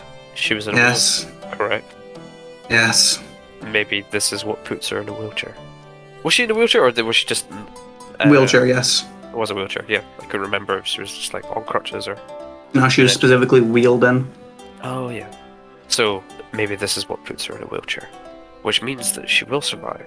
It's the kind of... I don't know. You have to remember, Marcus, Ranagash's visions aren't set. He's confessed that to us before. I don't know what to do. Came to you because I thought you'd have an idea. Usually I do. Usually. Usually I know what Gairdre's doing, but here it just seems to be... Listen, the only suggestion I could make is that he wants the leaders of this town done with. But he would have no way of knowing who's currently leading the town. Could we... You can't get around what he's told you to do. Could we draw the symbol on there, but then move her somewhere else? Yes, but then the rose hasn't been taken from the thorns, has it? Very true. Would be some way to track her, so we can find her when she gets taken, before she's killed. Do you have any magic to do that? Um... You also have to realize, Marksar, that if you show the ability to do so, without having done so in the past, Wulfric will suspect you immediately. Mm. You should also be aware that I told him that you've lied to him. But you didn't tell them specifically what's been happening, right? Of course not. I don't want you to die. You've threatened me multiple times. And? You threaten us by being here. Got me there. I made sure that he wasn't clueless and could protect himself and the people he cared about. Not from you, but from Gairdre. I didn't tell him the specifics because if I knew that I did, people that you care about would be hurt. You might be guilty, but your flock aren't. Did I ever tell you that Casper perished? Did we meet him? Did we? You would have, or at least more in I did, I'm not sure if they did. More in the passing, the three of you will have seen him, but more heard him in reference when the cleric or the woman Jocelyn was kind of more berating Marcusar in reference to that being her husband. My condolences. And I mean that. I know. Listen, I Azimord stands up. If you can keep a way of tracking her, do that. But the decision tonight is yours. I won't tell Wulfric unless you do nothing to stop this happening. In its entirety, I mean. Okay. Outside of character, I have herbalism kits. I have 2 of them actually. Could I perhaps brew like a very, very potent sort of, I don't know, like a fragrance or something like that? Something that could be easily like followed and traced. She does deal with flowers as well, so it's not like unheard of that she would be smelling of something not Very strong. particularly. Yeah, she would be smelling of like strong things, but maybe like, could I brew up something that would be like specifically like we could single it out? To a degree, it's like magical, so it like persists in the air. Yeah, could I put a stink bomb on her? Is what you're asking. No, but not like a stink bomb, but like that same, not the same smell because that's horrible, but like, you know, a stink bomb's persistent and it takes forever to go away. Something to that effect. Would a poisoner's kit help him make something like that? Over a herbalism kit? Yes. You reckon Don't- I could? Don't make me regret this, Paul. I'm leaving you with a poisoner's kit.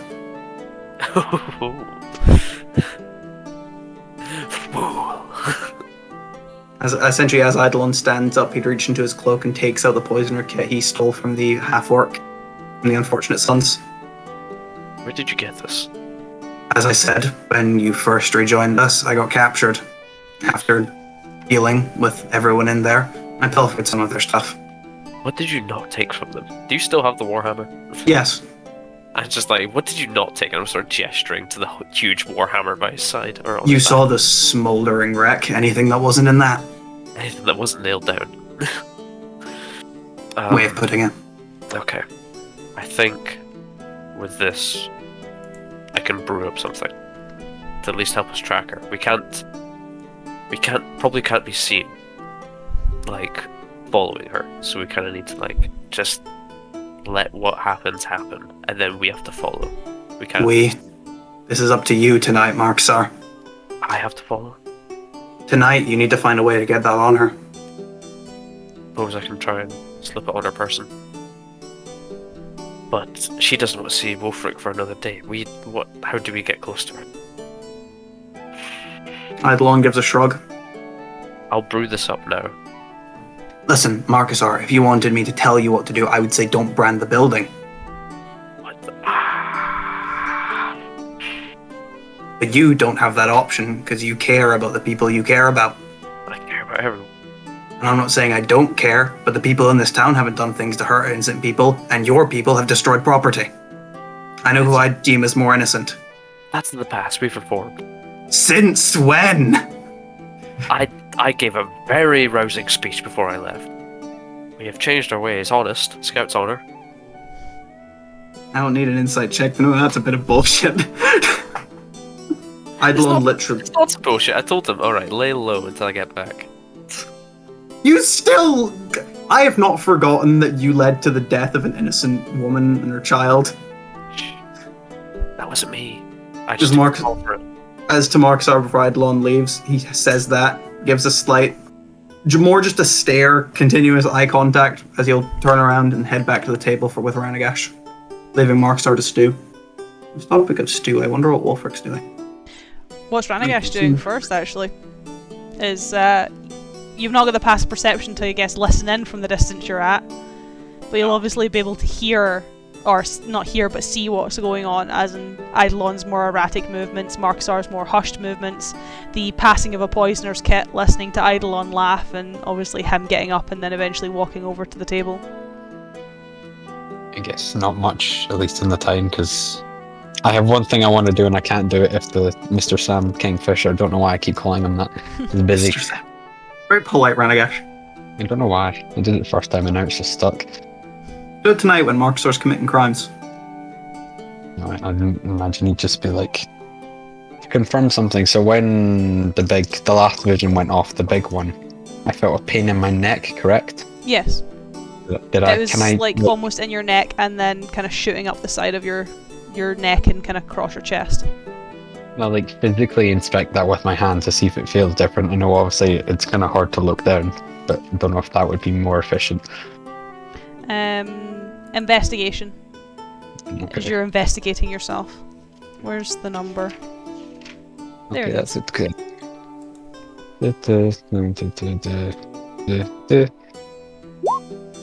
That's a nice number. That is a nice number. Very nice. It's also a lot higher than Paul's number. Wait, sorry. So when you sleight of handed hiding the crystal inside of Ranagash's armor, I took the number of your sleight of hand down for if Ranagash ever went to try and look for it. You rolled an 18. Oh shit! Matthew rolled a 22. God. Oh, that's good. All right.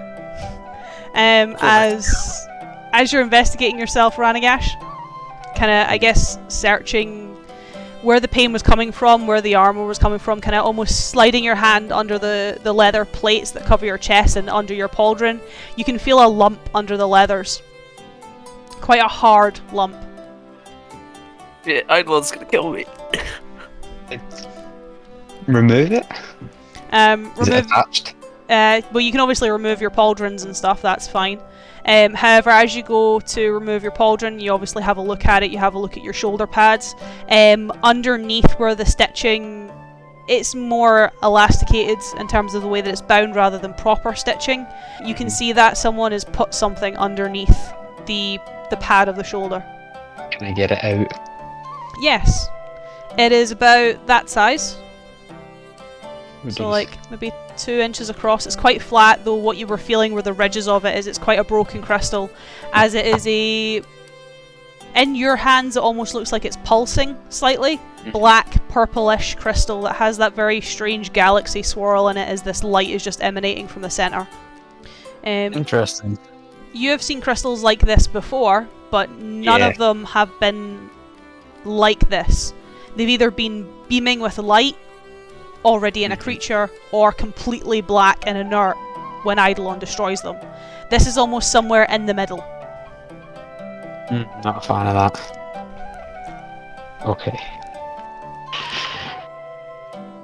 Imagine he just like put it down on the table because obviously he recognises them, he knows that touching them is a bad idea. When you put it down on the table and take your hands off of it, it goes completely black. Yeah, of course it does. Oh boy, you were feeding it. Kind of That's one why, day. that's why he's been feeling terrible these past few sessions. You mean it's completely unrelated to the fact that my hometown is like half dead, half dying, and half about to die? It's the That's 3 halves. I mean, it might be perpetuating your emotions. It's not the trauma of seeing, you go to town with an obsidian sword on my mother, that's, definitely just a crystal.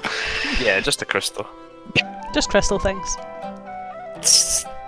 Yeah, that's how Eidolon would find them if he's returning to the table. Oh boy. As Ran seems to be inspecting something sat upon the table, Eidolon. I'm assuming it's recognizable to me in that point. Yeah. And we'll just come over, stop, look at what Ranagash is looking at. Where did you get that? Gesture to the leather pauldron. Deconstructed also- leather armour. Yeah, You mean it was lodged in there, yes. intentionally, or like during a combat? What's the term? Conflict. During a conflict? I don't know how, it seemed too deliberate. Chance of it getting in there exactly like that and staying is not likely. Seems oddly specific in that case. It seems inert though. And then he just, as you say that, look him in the eyes, just like one finger on top of it.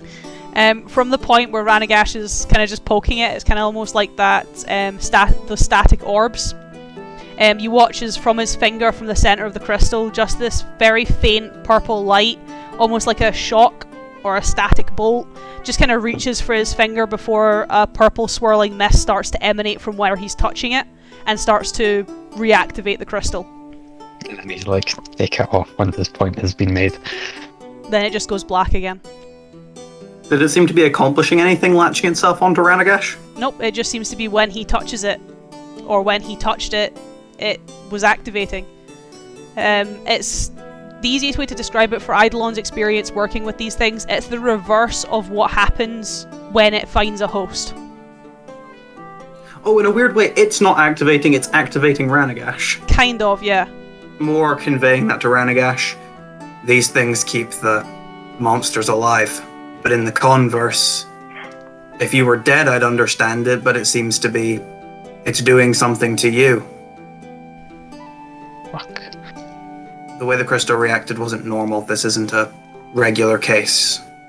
I don't think if you touched a regular blight crystal it would do this. Which means it being on your person isn't an accident. Mm-hmm. So if you could, when would someone have had a chance to put it on you? Yeah, keep them on most of the time. At least when we're outside and it's cold. Especially lately, so how many times have we slept somewhere warm inside? The last time I've seen you take off your armor properly was in your own home. He was there, wasn't he? Someone calling you a coward, I think.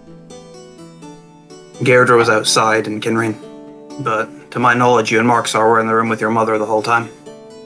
As far as I can recall, yes. As far as you can recall. I don't remember a lot of that night, at least consciously. And no one else was in your home. No. Can I ask you to do something difficult then? Whilst we're in a place of relative safety. Alright. You've got the crystal here as a conduit. Try have a vision of that night. Okay. Try see, through the object, how it got on you. Alright.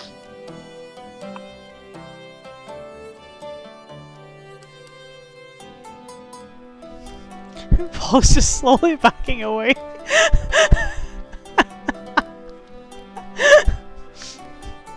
You done fucked up now. It's not much Far away as I comfort. can get. It's not much comfort, Ranagash, but if it helps, I'll be here next to you. Alright. He's getting further away.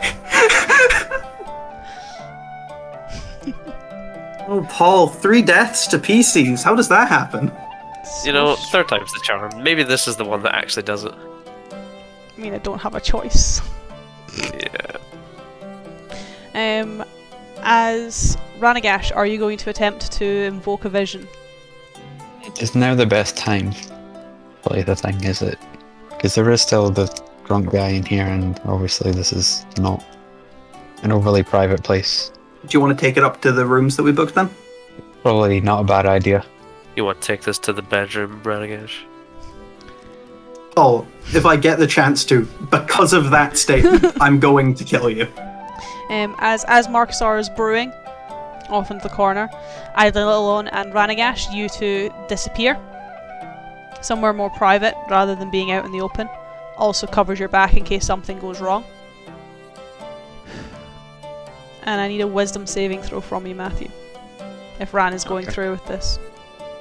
Isn't have much of a choice, and unfortunately clairvoyance does not do time nonsense. not. So What I'm going to do, just in case it gets bad, is if he's trying to probe a vision through this, I'm going to activate my arms, not targeting Ranagash, obviously, and essentially allow the tendrils to stay by where the shadows are crawling up from the stone to his finger. Mm-hmm. And if they try to get any deeper, not attack Ranagash, but attack the crystal.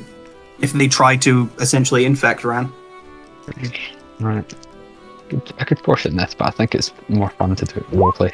Of course. Yeah. Oh boy. Overconfidence is a slow and insidious killer and all that, but yeah. It makes more RP fun. Yeah. Let's just see Ranagash go through trauma again. It's rewind time. Ranagash, trauma time. That's hot. Hey, Wulfric got traumatized a bit in the first part. It's time for Ranagash to get traumatized a bit. So you attempt to, I guess, recall that night, clear your memories of a very, very fuzzy evening, something that you constantly switch in and out of consciousness for, and you're now trying to piece together your broken memory to actually remember what happened that night, where you are taken back to your mother's house. You're taken back to your bedroom where you hear her scream, where you see the three of them, as in my boys, my other boys, standing out in the hallway in their various different undergarments, reacting to the noise and heading in to see Frida, where you see your mother writhing in pain, where you see her injuries starting to contort and break and shift back as if they were just freshly, I guess, occurring, rather than being healed by Wulfric's lay on hands. You see Eidolon rush over to tend to her and calling for the rest of you to help keep her down whilst he checks her wounds. You see him unravel the bandages and watch as the almost infection, the injury, starts to eat away at her body, starts to re-break her ribs, re-break her arm, starts returning it back to that mangled state that she was in, well, now only 4 or 5 days ago, if not a little bit longer, where you then hear Deirdre's voice calling out Eidolon as Eidolon takes a few steps back, obviously inspecting your mother and realising what has to be done, where he ignores Deirdre and informs you that most of her body, if you want her to survive, needs to be removed. Either that or she needs to die, though the surgery itself could kill her. You obviously, subconsciously and obviously not wanting to just outright kill your mother, make the decision along with Eidolon to perform the amputation, though then your mind even becomes that little bit more cloudy as Eidolon, hearing Deirdre's voice again and seeing your mother contort in pain as the infection seems to speed up, breaking through Marcasar's dispel magic, hands the blade in your direction. Obviously refusing it, he then turns the blade towards Marcasar and entrusts Marcasar with doing the deed and removing your mother's arm and several of her ribs, removing the area of infection as Eidolon and Wulfric suit up and disappear out of the room, where you are then left in a very strange, lucid state as you're trying to recapture your memories and piece them back together. You can feel your brain almost racking. You can feel your body starting to shake. And for Eidolon, as you are watching this out and about, you can see Ranagash almost start to seize up in seizure, as he is trying to keep control, but his mind and his body are fighting against him. As would Ranagash continue watching, or would he try and get himself the hell out of Dodge? Yeah, he's gonna... By hell out of Dodge, do you mean the room or the vision? The vision. I don't know if it would influence anything at all, but with my non-tendril hand, I would just put it on Ranagash's shoulder. See if that can make any tangible impact inside the dreamscape. Let's let the dice decide, shall we? Wisdom save or wisdom check? What to Because feel? if he's willing, if he's trying to will it, if he's trying to force himself to do it, it would probably just be a straight check, It would which be is a bad. check. Yeah, not a save. Yeah, so no, he's getting the hell out of Dodge. He cannot stomach this a second time Let's go. so soon. No one will learn of Marcasar's betrayal. As you pull yourself from the room, try to pull yourself from the vision, you feel yourself running away. You feel yourself retreating. You don't even stay to watch the first incision. You don't stay to watch yourself take hold of your mother and hold her in place for Marcasar to start cutting. You try and dispel it as much as you can, and as you do so, the entire room, everything around you, the image of Marcasar, the image of your mother, the image of the bedroom, the noise outside the window, turns into that of crackling fire, where one by one everything disappears and turns into this hellish purple flame that seems to engulf the room in darkness, where you're not too sure if it's just because of your emotional state or past trauma, but everything just seems to be engulfed and erased in these flames. You are left in the dark and in the black, in an empty void, seemingly of nothing. You are not in the real world, and nor are you in the dreamscape, as there is just silence, at least for a moment. As for Eidolon, you watch, obviously you can feel Ranagash tense up, you can see him kind of, I guess, start to seizure, you can see the crystal start to flare up, and then he goes still. Cool. I'm going to make a slightly risky move. So first and foremost, using one of the tendrils to pierce into the crystal. Okay, give me an attack roll. Cool. It is against an inanimate object, so you have advantage. And then the next one is the slightly risky one. So that's a non-nat 20. Cool. So you pierce into the crystal and shatter it. It slowly starts to flicker and almost sputter. This black mist kind of bursting from the centre of the crystal, not enough to damage the two of you, but enough that the crystal was starting to get life. However, each of the shattered pieces become inert as you do so. Ranagash is still almost glassy-eyed and... Yeah, that's what I'm doing with the 3 other tendrils, thank you very much. His visions take place in his mind. Yep. I'm going to use the other 3 tendrils to, as they are rather incorporeal, attack his mind. Blight knows what it hates. Yeah.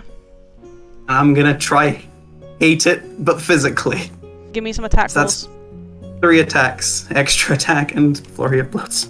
Since he's comatose, is that advantage on all of them? Yeah. Yeah. I wonder if those hit you, Matthew. Yeah. You've done +8. So, yeah. This will probably hurt you, Matthew. Maybe just a little. 33 force damage. Oh, okay, that's all of them. That's fine. I was like, if that was the first attack, you would just straight up kill me.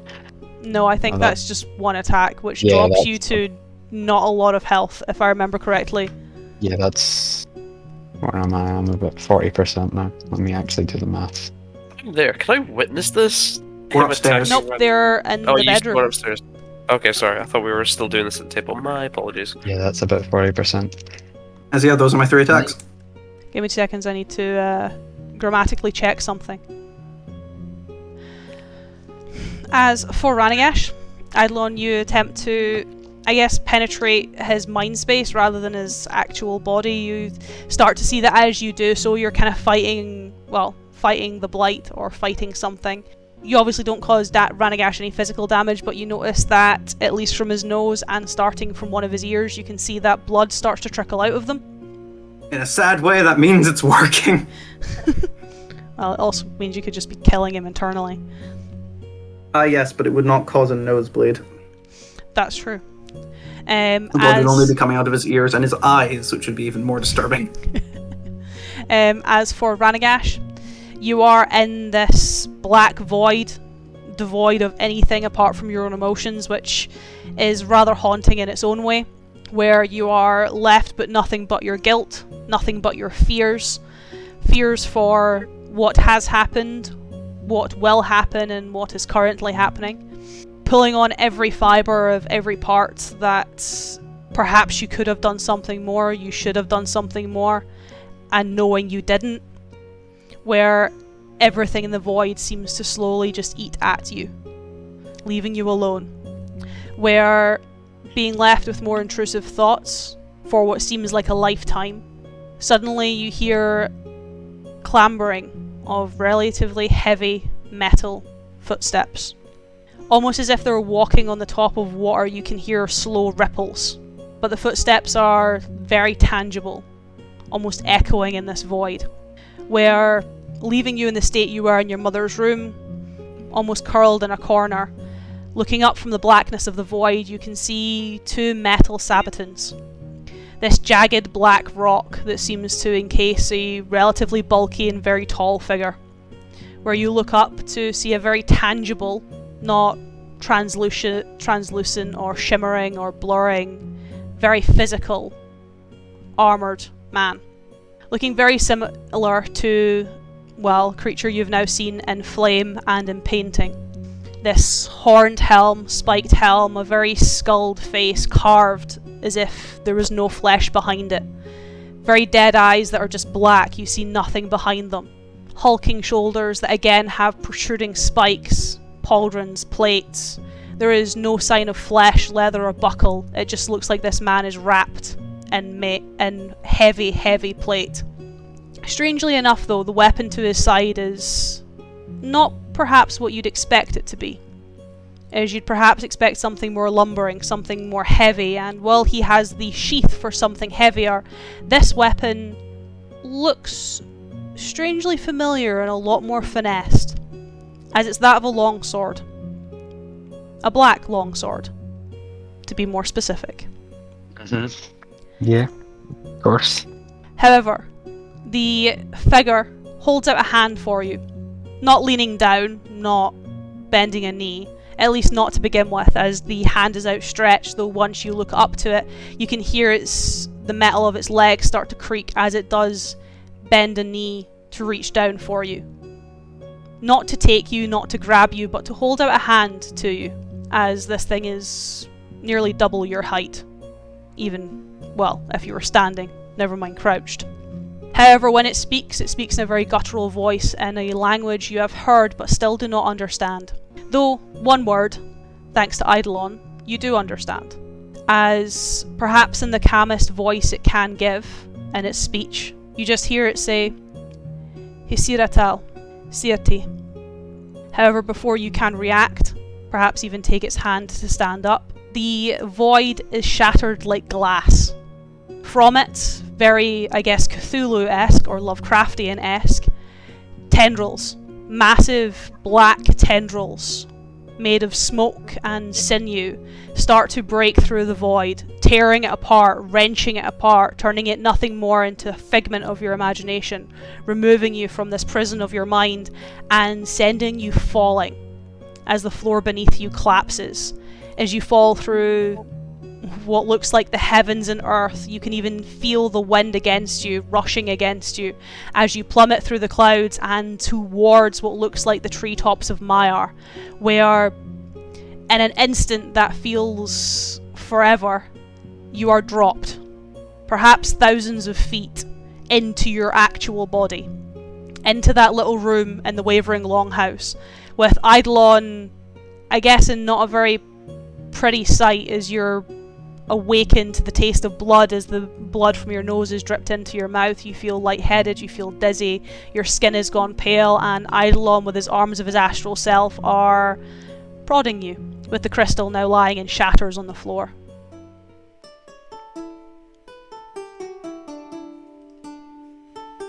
Imagine like that was a lot to put it concisely. That was a lot. Thank you, it's what I do. Imagine physically he's like not quite hyperventilating, but definitely panicked. Can I stop stabbing the insides of your brain now? Please. I'd literally pull the tentacles out. It's probably not a nice feeling. Wince, wipe some of the blood away from his face. Try to, reach out with like the floor or the side of a bed and hold himself up or something. I take it that's a no on learning anything. Yeah. Are you alright at least? Physically, I think. Bleeding, but nothing my stress can't fix.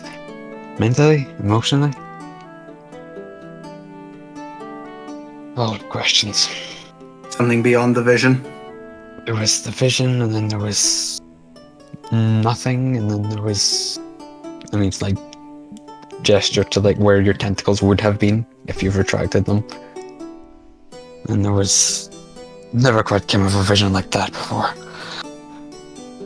It was a lot. Need time? Yeah. Listen, that, as in more just gesture his left arm, found something in your mind. Right. Well, considering the fact you're alive, it didn't target your brain. That's good. So there's something else there.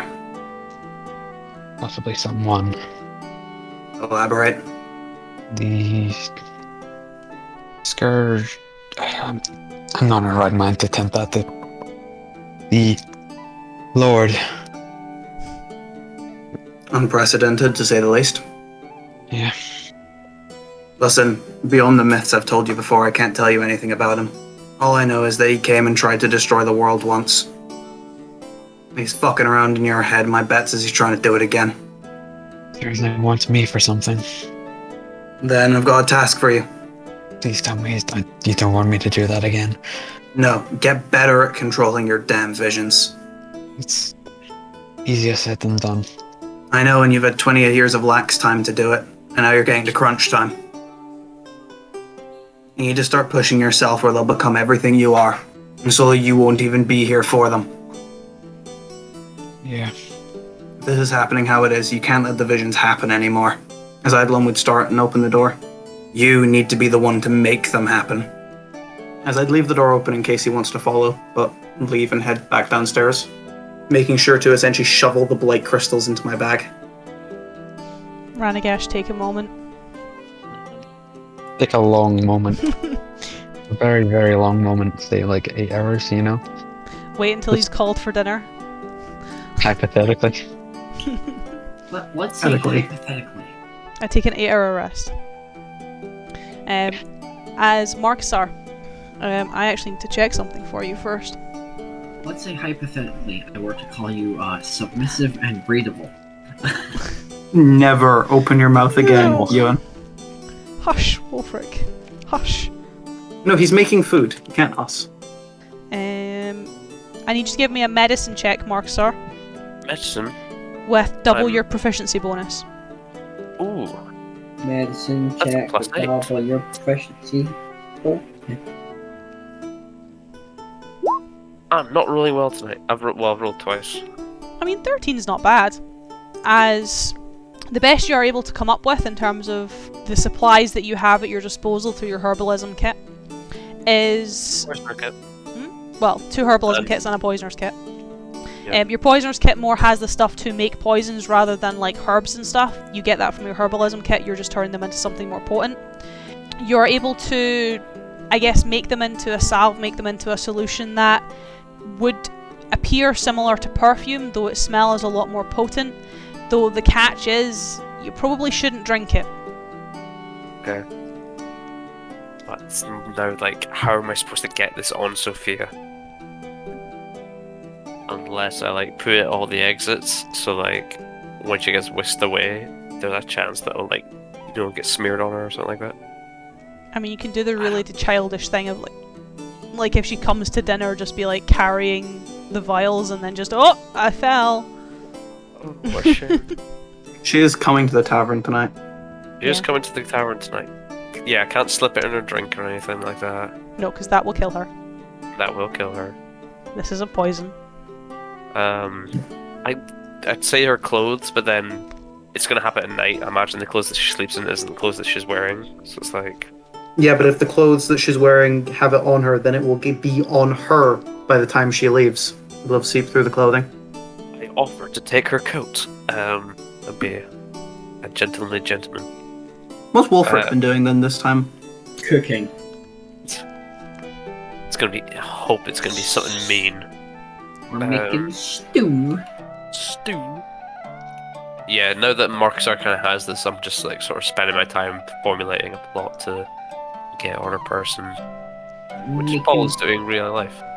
Making some stew, making a little Can pot you- of vegetable stew just for Marcusar, and then there's some fresh baked bread to go with it. So Fresh nice baked and crust. considerate. Can you give me a survival check, Ewan, but double your proficiency bonus? He's getting there! Why are we getting double proficiencies? You have proficiency with Poisoner's Kit, and it's a feature of your subclass. If Ewan rolls well here on this double proficiency roll, it means Wulfric will have proficiency in cook's utensils.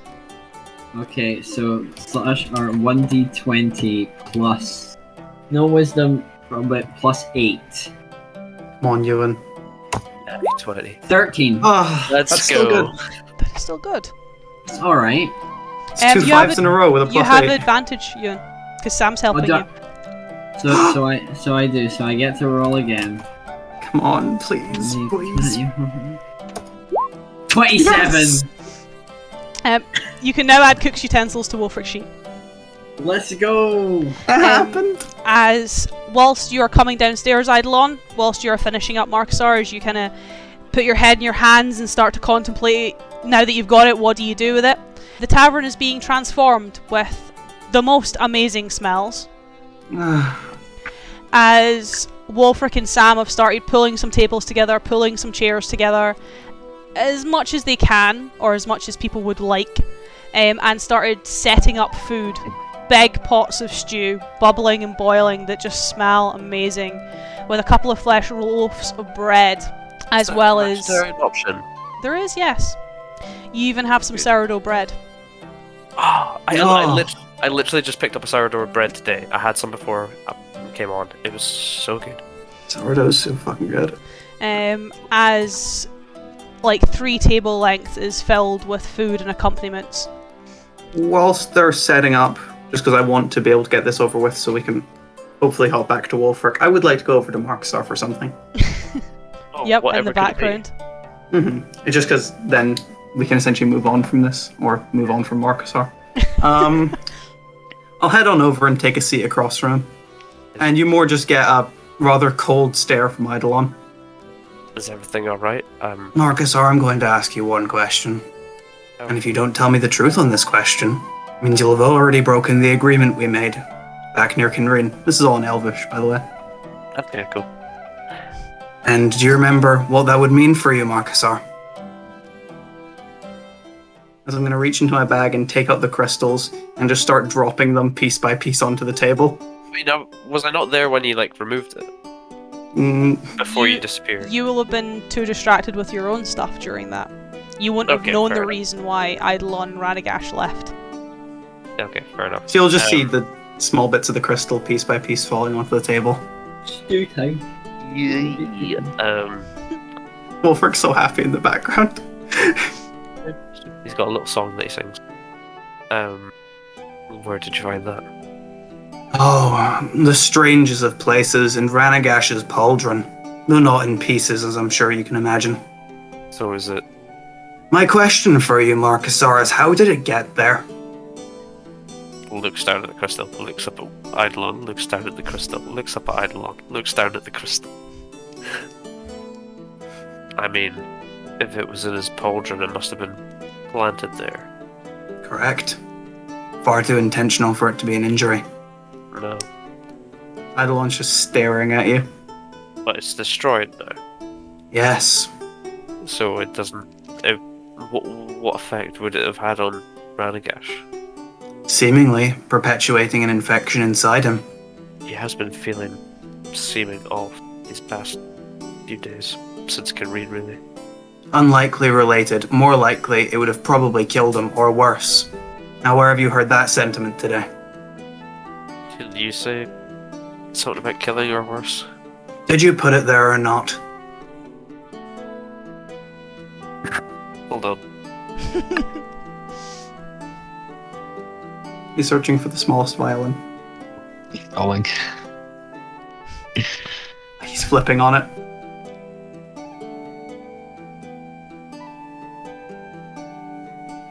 Yes.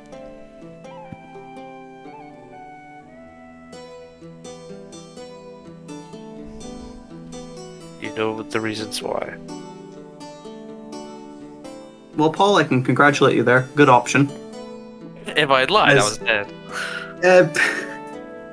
If you said no, it would have been an insight. Yeah. But from saying that, What's the point? Eidolon more seems to glaze over for a second, sit back, take the shards and put them back in his bag before standing up. There's a Maybe they lot can go- going. Sorry, I was going to think maybe the crystals could be ground up to a very interesting rock salt. You know. There's a lot to be dealt with in Thornsgard, Marcusar, and right now, you are not one of them. We'll deal with the consequences of whatever the fuck you've done later.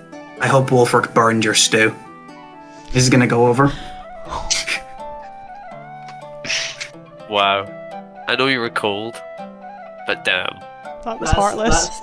That's like going up to someone and saying, not like a legit insult, but going, I hope both sides of your pillows are warm. Yeah. Those are the worst, though. Mildly inconvenient curses. I hope you always catch your toe when you get out of bed. That your You bath always is work always Fridays. slightly too cold. I hope the first pen you pick up is always out of ink. I hope that whenever you go to crack that crook in your neck that's been bothering you, it doesn't crack in a satisfying way.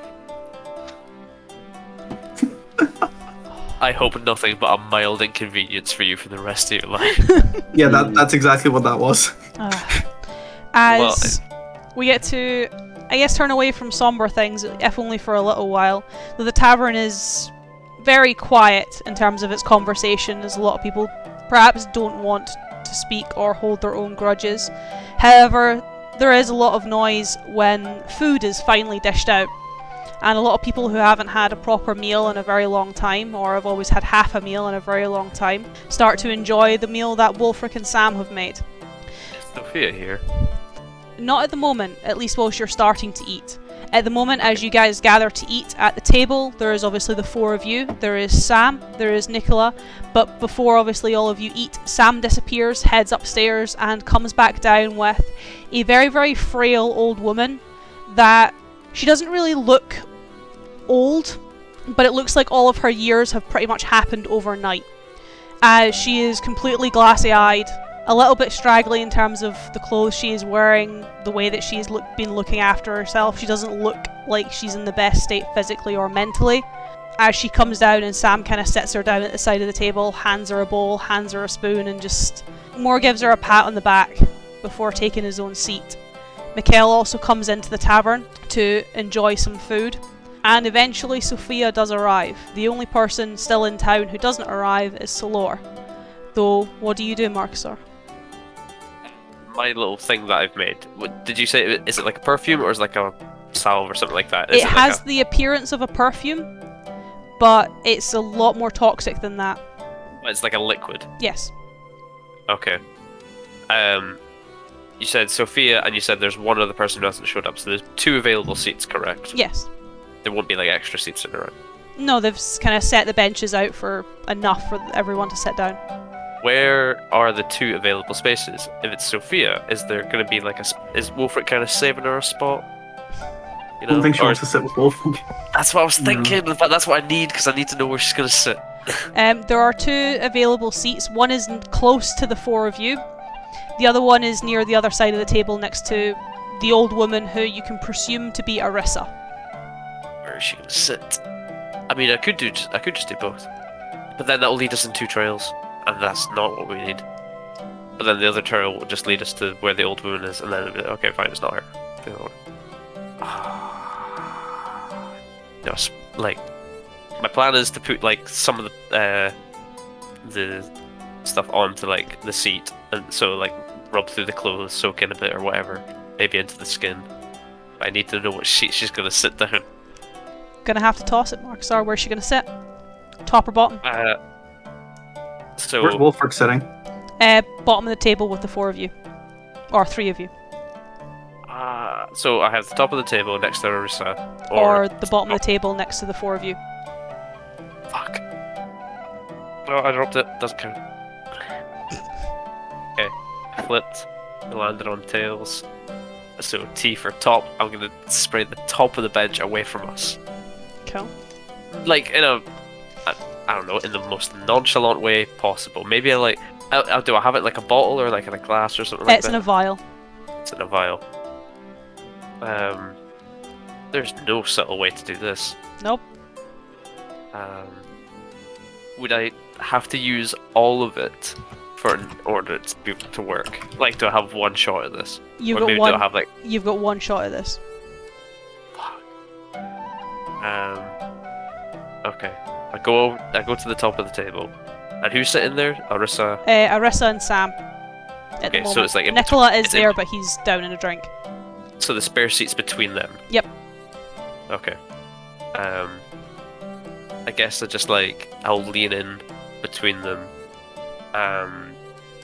Arissa's the one with she's the one who makes like the apple pies and stuff, right? Yep. Okay, I'll lean in, turn towards Arissa, and I'll say, Wulfric has not stopped talking about your apple pies. He says they're just the best. And while I'm doing this, I'm like subtly trying to like pour it out in my, so like if they're like sitting to my right, I'm just kind of like leaning over that way, and with my left hand kind of out of sight, like I'm blocking. I'm like, Sam's looking at my back, Arissa's kind of focused on my face. I'm trying to like pour it on the seat in between us.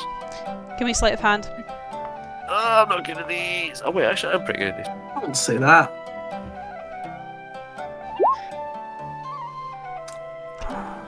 Eidolon, you're the only one who is consciously aware of Marcusar doing something other than talking to Arissa at the top of the table. Yeah, Works for Paul. I'm just like, I'd be honoured if I had the chance to try any number of your products as a I'm not sure. Yeah, well, we haven't spoken. I'm a vegan. I can't enjoy many foods, as you can understand. But I do love an apple pie. She kind of looks around the table. You can kind of see that she still is quite glassy-eyed. Wulfric's alive? Oh shit! Oh shit! We haven't seen her yet. Oh. Wulfric's dead. No, ma'am. He survived. It's a miracle. He's sat at the other end of the table. I can bring him over to you. He's alive, and he's not stopped talking about these pies. Your husband who made them was dead. He says it's the only thing that's kept him going through all this. And while he's been away, it's all he's been thinking about. You can kind of see that she kind of stops and is very kind of confused. She doesn't have perhaps much left in her memory. She's just almost seems a bit, I guess, taken back. Someone's lucky. As Sophia comes into the tavern, she comes into the longhouse. As I see her come in, I'll get back to my seat. And I return back to the bottom of the table. Because I don't want to be in the way.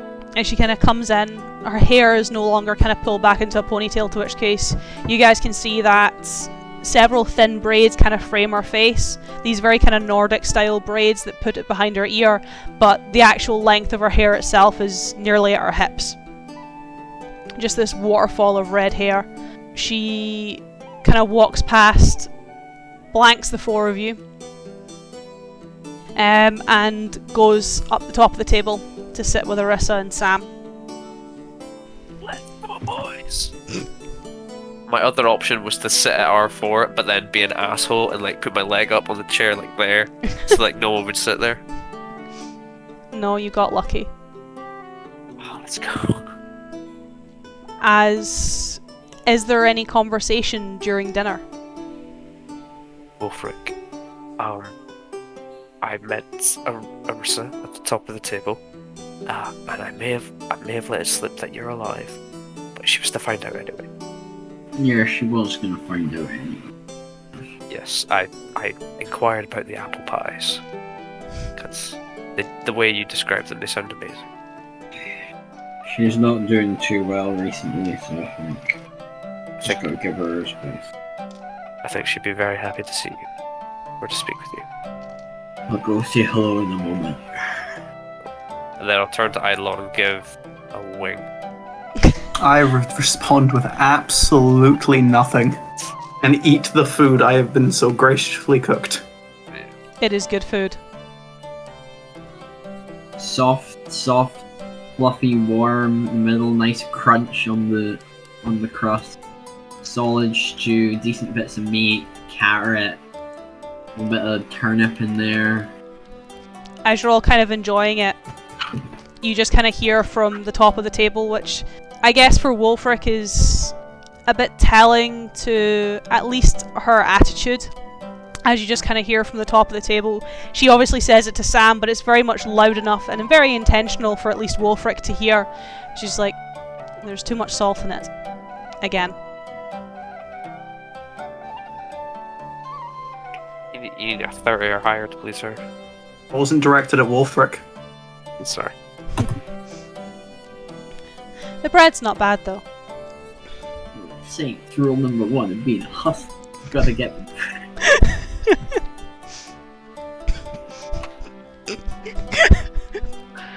He couldn't finish his own sentence. Nope, he broke himself. He killed himself before he could finish the sentence. For the good of the world. I've shot myself. Anyway. Yeah, a meal is enjoyed. I like stew. We can tell. Good. This was inspired by the fact that I almost had stew on Sunday. This was inspired by stew. Stew. Well, that's We kind of ended up depressing having because it was like almost had stew. We had steak pie instead, which is just as good. Yeah, I that is love a pretty good bit good, of yeah. steak pie. Steak pie is just stew in a pastry. Yeah, Yeah. especially if you get a good steak pie. Oh, it was a good steak pie.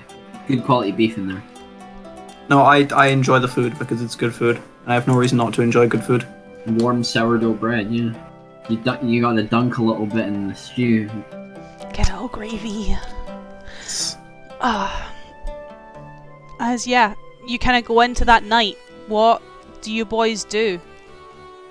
At some point during the meal, I will excuse myself and leave the Wavering Longhouse. So I'd lawn the whole time, like, not have to do the thing. I pay him absolutely no mind. Great. This man has never done... With the thought of... He's never done espionage before. What do you mean? Actually, I was about to say, my whole religious sect, were known for carrying out things like this, but we almost always got caught. Yeah. I fucking wonder why. He says, looking at the person who knows as he leaves. But it's like, it was always circumstantial, so... No, I think it was incompetence at this point. Maybe. Anyway, I excuse myself from the Longhouse. Because everyone's in the Longhouse. The town's empty, right? Yep. Well, Okay. there's one guy, but you don't know where he lives. Okay.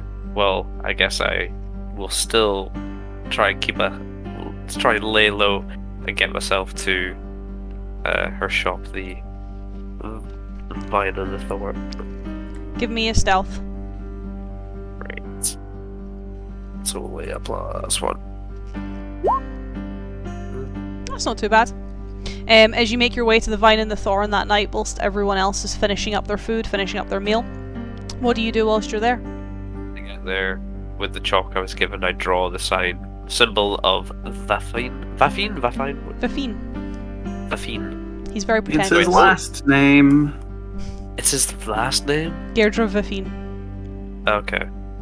Do I know what the symbol is? Is it the same symbol we saw in It's a symbol in Westeros. Okay. Eidolon, did you not recognize it when we were in Westeros then? That's so. Looks like- It's I his don't know symbol, the not symbol. his signature. It's a V. V for Victor. I had my suspicions the second it happened, but I never like assuming that everything's related to Deirdre. Yeah, I draw the symbol. As you do so, you watch as the black chalk carves white into the building and then almost burns, branding the stone. Okay.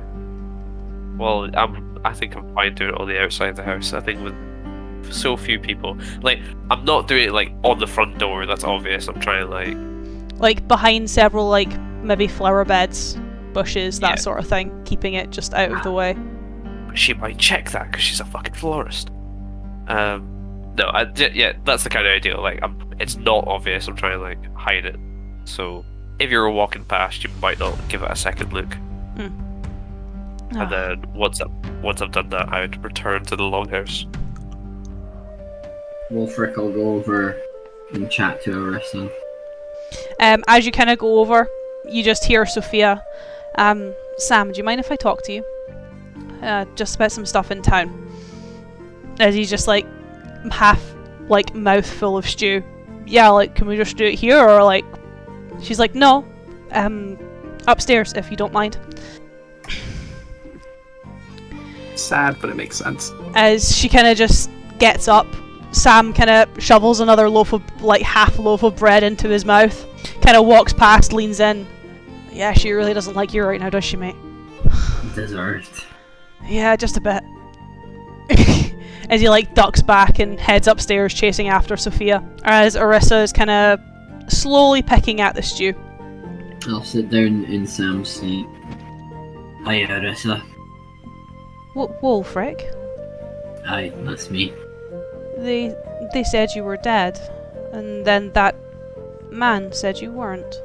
That man is usually wrong, but he's right this time. I am alive. Where have you been? I've been looking for something important, something to set things right. I'm not speaking in my accent for some reason. I've been looking for something to set things right and try and fix things the best I can. You always fix things. It's what I like to do. I break as much as I fit. I fail as much as I succeed. Like when you broke the fence to the orchard, and then you built us a new one. Yes, exactly like that. Do you remember that day well? Yes. You were playing with Sophia. I remember, because you used to do it in the back of the orchard yard, and Constantine caught you. You were still running halfway down the field, Oh. and you tripped and fell through the fence. I remember bandaging you up. You pierced your leg something awful on one of the spokes. I've still got the scar. But you patched me up well. It was your first time having one of my apple pies. I'll never forget it. Constantine will be glad to know you're alive. Yeah. He's away at the moment. Yes, he is, dear. Yes, he is. You'll be away. But I'm sure we'll see him again. Don't know where. Don't know when. Did you and Sophia fight? Yes, I wasn't a very smart man. I didn't tell her that I survived until very recently, which was a big mistake of mine. I hope that she'll forgive me, but I understand if she never does. She'll forgive you. You've made bigger mistakes. True, this is one of the bigger ones.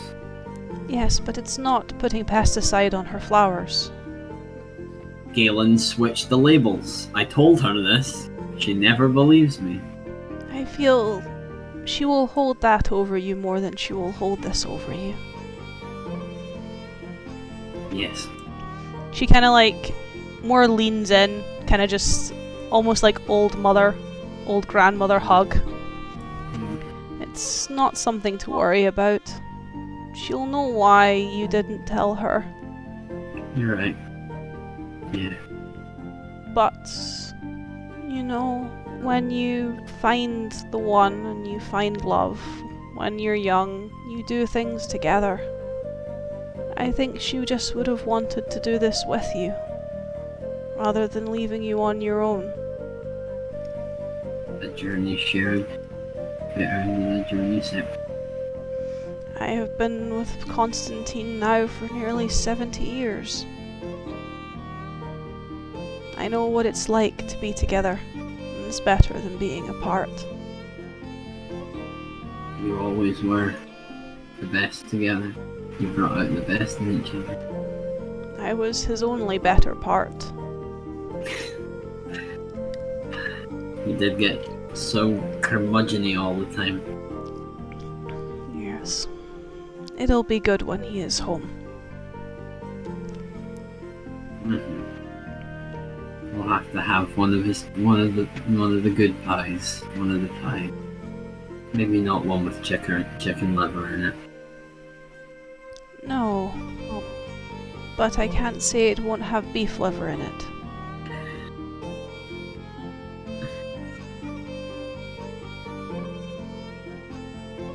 Is the stew good? Are you liking the stew? It's how you used to make it. I haven't lost my touch. No. And still, Sophia says it has too much salt. She's always said that, no? That is true. I guess she just doesn't like salt. Everybody learns to like things they dislike. You learn to make compromises. But for me, it is perfect.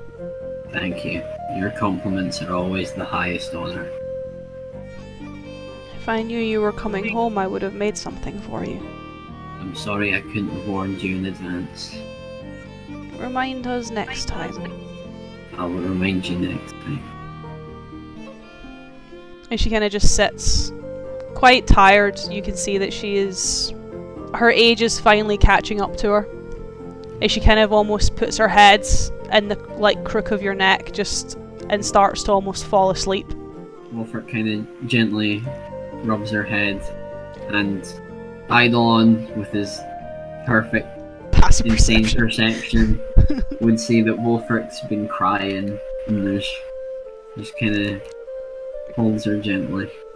Yeah, it's probably difficult to lie through all that. Wanting to say something, but probably just leaving Wulfric to it. Yeah. Not much he can say. As kind of Sam returns, Sophia leaves, Marcusar returns, and Wulfric helps Orissa, obviously up the stairs and to bed.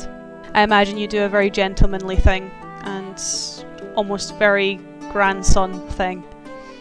Closest thing you have to grandparents in this village. As Sam kind of tidies up for the night, Wulfric comes down and does the dishes. He's taking his armor and stuff off. As Sophia leaves, is there any indication that my plan has worked? Like, this, can I smell this aroma on her as she leaves? give me a perception check. As Sophia has quite a pungent aroma in general because she works in a flower shop. Pick out the one that I've planted on her. What's with the low rolls, Paul? You can't discern whether your scent is there or not. She just has this very, very aromatic smell. Fuck. I just gotta hope then. Yeah, Wulfric kind of helps tidy up and he helps put things away. He's not in any armor, he's not in any gambesons or overcoats, he's just in breeches and the shirt. And there's that brief instant when he's like looking away from everyone that will kind of get the... Yeah, regardless of where he's born, Wulfric's home. Wulfric might even forget for a few seconds that everything bad's going on. Yeah. Is he kind of... Eidolon's used to helping to clean up in actual eating situations, so... I want to commission art of Wulfric and chef's whites. Wulfric's demeanour kind of shifts despite the more, I guess, bittersweet and sombre atmosphere. He seems a bit more chipper, kind of poking around the tavern floor with Sam, clearing up dishes, the two of them messing around, kind of chucking odd crumbs at one another, ending up making more mess for them to then clean up as they kind of share the empty tankards, going around picking off the last few bits on plates, having a bit of a laugh and a joke, and very much like Sam is definitely older than Wulfric, but the two of them have that more laddie atmosphere as the two of them are together, and it's definitely a different side of Wulfric as the tavern kind of closes up for the night, and well, the four of you go to bed. You rest up. Go to bed. Wulfric with an uneasy, pleasant sleep. Marcusar with a very uneasy sleep. Yeah. Ranagash with probably quite a haunting sleep, and Eidolon with, well, it's just the normal sleep for you. Listen, traumatizing stuff has happened. This is a Tuesday. This is just a once a week at this point. It was a once per week before I got on the road. As with your meal concluded and my boys in bed, we will end our session for tonight. And we get Wonder what will happen when we wake up. we get to see what happens next week. Next time on Dragon Ball Z. Next time on Dungeons, and more Dungeons. We don't Well, have at a this D, point was it's it a D26? death and more death. It's a D38, Craig. D38, God, that's what it is. What a fake fan. Fake fan. I mean, I only started watching it on Saturday. You're such a fake fan. But yeah, we will end our session for tonight. Wulfric's first time back in Thornsgard in 4 months. And your three's first time in Thornsgard. Yeah. Are you okay, Ewan? I'm trying my best. That's all we can ask of you. It wasn't too traumatizing. It could have been worse. No, it wasn't. It was just a bit awkward and then absolutely fucking heart-wrenching. My apologies. It's cathartic in a way. Hey, at least she's alive. Yeah. People are alive, people are somewhat safe and somewhat okay. And we'll get to see, I guess, the progression next week, next session. Get to wait a whole week, Ewan, to see what happens. For more heartbreak Is we're Yeah, now yeah. on we're now on your story, so it's like 4 weeks of Wulfric getting tormented. Fun. Let's 4 go. weeks? Hell yes. Let's go. But for now, it is goodbye from me. I can be quite chipper. I've done my job today. I've broken people's hearts and minds, and it's a very somber goodbye from my boys. Bye.